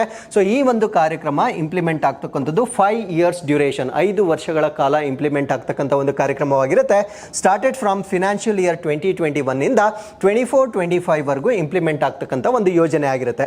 So enhancing fish production by an additional 70 lakh tons by 24-25, ಅಂದ್ರೆ ಈ ಒಂದು ಕಾರ್ಯಕ್ರಮವನ್ನ ಮಾಡಿರ್ತಕ್ಕಂಥ ಉದ್ದೇಶ ಅಥವಾ ಟಾರ್ಗೆಟ್ ಏನು ಅಂದ್ರೆ 2024-25 ವೇಳೆಗೆ 70 ಲಕ್ಷ ಟನ್ಗಳಷ್ಟು ಅಧಿಕೃತವಾಗಿ, ಅಂದ್ರೆ ಇವಾಗ ಏನ್ ನಾವು ಪ್ರೊಡ್ಯೂಸ್ ಮಾಡ್ತಾ ಇದ್ದೇವೆ ಸೊ ಅದಕ್ಕಿಂತ ಅಧಿಕೃತವಾಗಿ ನಾವು 70 ಲಕ್ಷ ಟನ್ಸ್ ಆಫ್ ಫಿಶ್ ಗಳನ್ನ ಪ್ರೊಡ್ಯೂಸ್ ಮಾಡ್ತಕ್ಕಂಥದ್ದು ಪ್ರಧಾನ ಮಂತ್ರಿ ಮತ್ಸ್ಯ ಸಂಪದ ಯೋಜನೆಯ ಪ್ರಮುಖವಾಗಿರ್ತಕ್ಕಂಥ ಗುರಿಯಾಗಿರುತ್ತೆ. So with this we have come to the last snippet. Bharat drone Shakti 2023 ಇದೊಂದು ಎಕ್ಸಿಬಿಷನ್ ಕಾರ್ಯಕ್ರಮವಾಗಿರುತ್ತೆ. ಸೊ ಈ ಒಂದು ಎಕ್ಸಿಬಿಷನ್ ಅನ್ನ ಗಾಜಿಯಾಬಾದ್ ನಲ್ಲಿ ಕಂಡಕ್ಟ್ ಮಾಡಲಾಗ್ತಾ ಇದೆ. ಸೊ ಈ ಒಂದು ಇವೆಂಟ್ ಏನಿರುತ್ತೆ ಇದನ್ನ ಹೋಸ್ಟ್ ಮಾಡ್ತಾ ಇರ್ತಕ್ಕಂಥವ್ರು ಅಥವಾ ಆತಿಥ್ಯವನ್ನ ವಹಿಸ್ತಾ ಇರ್ತಕ್ಕಂಥವ್ರು ಇಂಡಿಯನ್ ಏರ್ ಫೋರ್ಸ್, ಅಂದ್ರೆ ನಮ್ಮ ಭಾರತ ದೇಶದ ವಾಯುಪಡೆ ಮತ್ತು ಡ್ರೋನ್ ಫೆಡರೇಷನ್ ಆಫ್ ಇಂಡಿಯಾ ಅಂತ ನಾವೇನ್ ಕರಿತೇವೆ. ಸೊ ಇವರು ಈ ಒಂದು ಕಾರ್ಯಕ್ರಮವನ್ನ ನಮ್ಮ ಭಾರತ ದೇಶದಲ್ಲಿ ಆಯೋಜನೆ ಮಾಡ್ತಾ ಇದ್ದಾರೆ. So with this we have come to the last part, inquest challenge number 561. So ಇವತ್ತಿನ ಮೊದಲನೇ ಪ್ರಶ್ನೆ, ಬಾಹ್ಯಾಕಾಶದಿಂದ ಕ್ಷುದ್ರಗ್ರಹ ಮಾದರಿಗಳನ್ನು ಸಂಗ್ರಹಿಸಿದ ಉತಾ ಮರುಭೂಮಿಗೆ ತಲುಪಿಸಿದ ನಾಸಾ ಬಾಹ್ಯಾಕಾಶ ನೌಕೆಯ ಹೆಸರೇನು? ಸೊ ಆಪ್ಷನ್ ಸಿಟಿಎಸ್ ರೆಕ್ಸ್, ಇನ್ನೊಂದು ಓಸಿರಿಸ್ ರೆಕ್ಸ್, ಇನ್ನೊಂದು ಪೆಗಾಸಸ್, ಇನ್ನೊಂದು ಯುಲಿಸಿಸ್ ಅಂತಕ್ಕಂಥದ್ದು ನಿಮ್ಮ ಆಪ್ಷನ್ಸ್ ಆಗಿರುತ್ತೆ. ಎರಡನೇ ಪ್ರಶ್ನೆ, ಕರ್ನಾಟಕದಲ್ಲಿ ಇತ್ತೀಚೆಗಷ್ಟೇ ಯುನೆಸ್ಕೋ ವತಿಯಿಂದ ರೆಕಗ್ನೈಸ್ ಆಗಿರ್ತಕ್ಕಂಥ ಬೇಲೂರು, ಹಳೇಬೀಡು ಮತ್ತು ಸೋಮನಾಥಪುರ ದೇವಾಲಯಗಳು ಯಾವ ಪರಂಪರೆ ತಾಣಗಳನ್ನು ಯಾವ ಸಾಮ್ರಾಜ್ಯಕ್ಕೆ ಸೇರಿದೆ? ಅಂದ್ರೆ ಈ ಒಂದು ಪರಂಪರೆಯ ತಾಣಗಳು ಯಾವ ಸಾಮ್ರಾಜ್ಯಕ್ಕೆ ಸೇರಿದೆ ಅನ್ನೋದು ಪ್ರಶ್ನೆ ಆಗಿರುತ್ತೆ. ಆಪ್ಷನ್ಸ್ ಬಂದು ಚಾಲುಕ್ಯರು, ಅದಾದ್ಮೇಲೆ ಯು ಹ್ಯಾವ್ ವಿಜಯನಗರ, ಅದಾದ್ಮೇಲೆ ಹೊಯ್ಸಳ ಮತ್ತೆ ಕದಂಬರು. ಸೊ ಈ ಎರಡು ಪ್ರಶ್ನೆಗಳಿಗೆ ಉತ್ತರಗಳನ್ನು ನೀವು ಕಮೆಂಟ್ ಸೆಕ್ಷನ್ ಅಲ್ಲಿ ತಿಳಿಸಬಹುದಾಗಿರುತ್ತೆ. ಸೊ ಇಲ್ಲಿಗೆ ಇವತ್ತಿನ ಎಲ್ಲ ಪ್ರಚಲಿತ ಘಟನೆಗಳು ಕಂಪ್ಲೀಟ್ ಆಗಿರುತ್ತೆ. So once again I will meet you tomorrow with tomorrow's updates. Till then keep reading, take care of yourselves and thank you very much for watching this.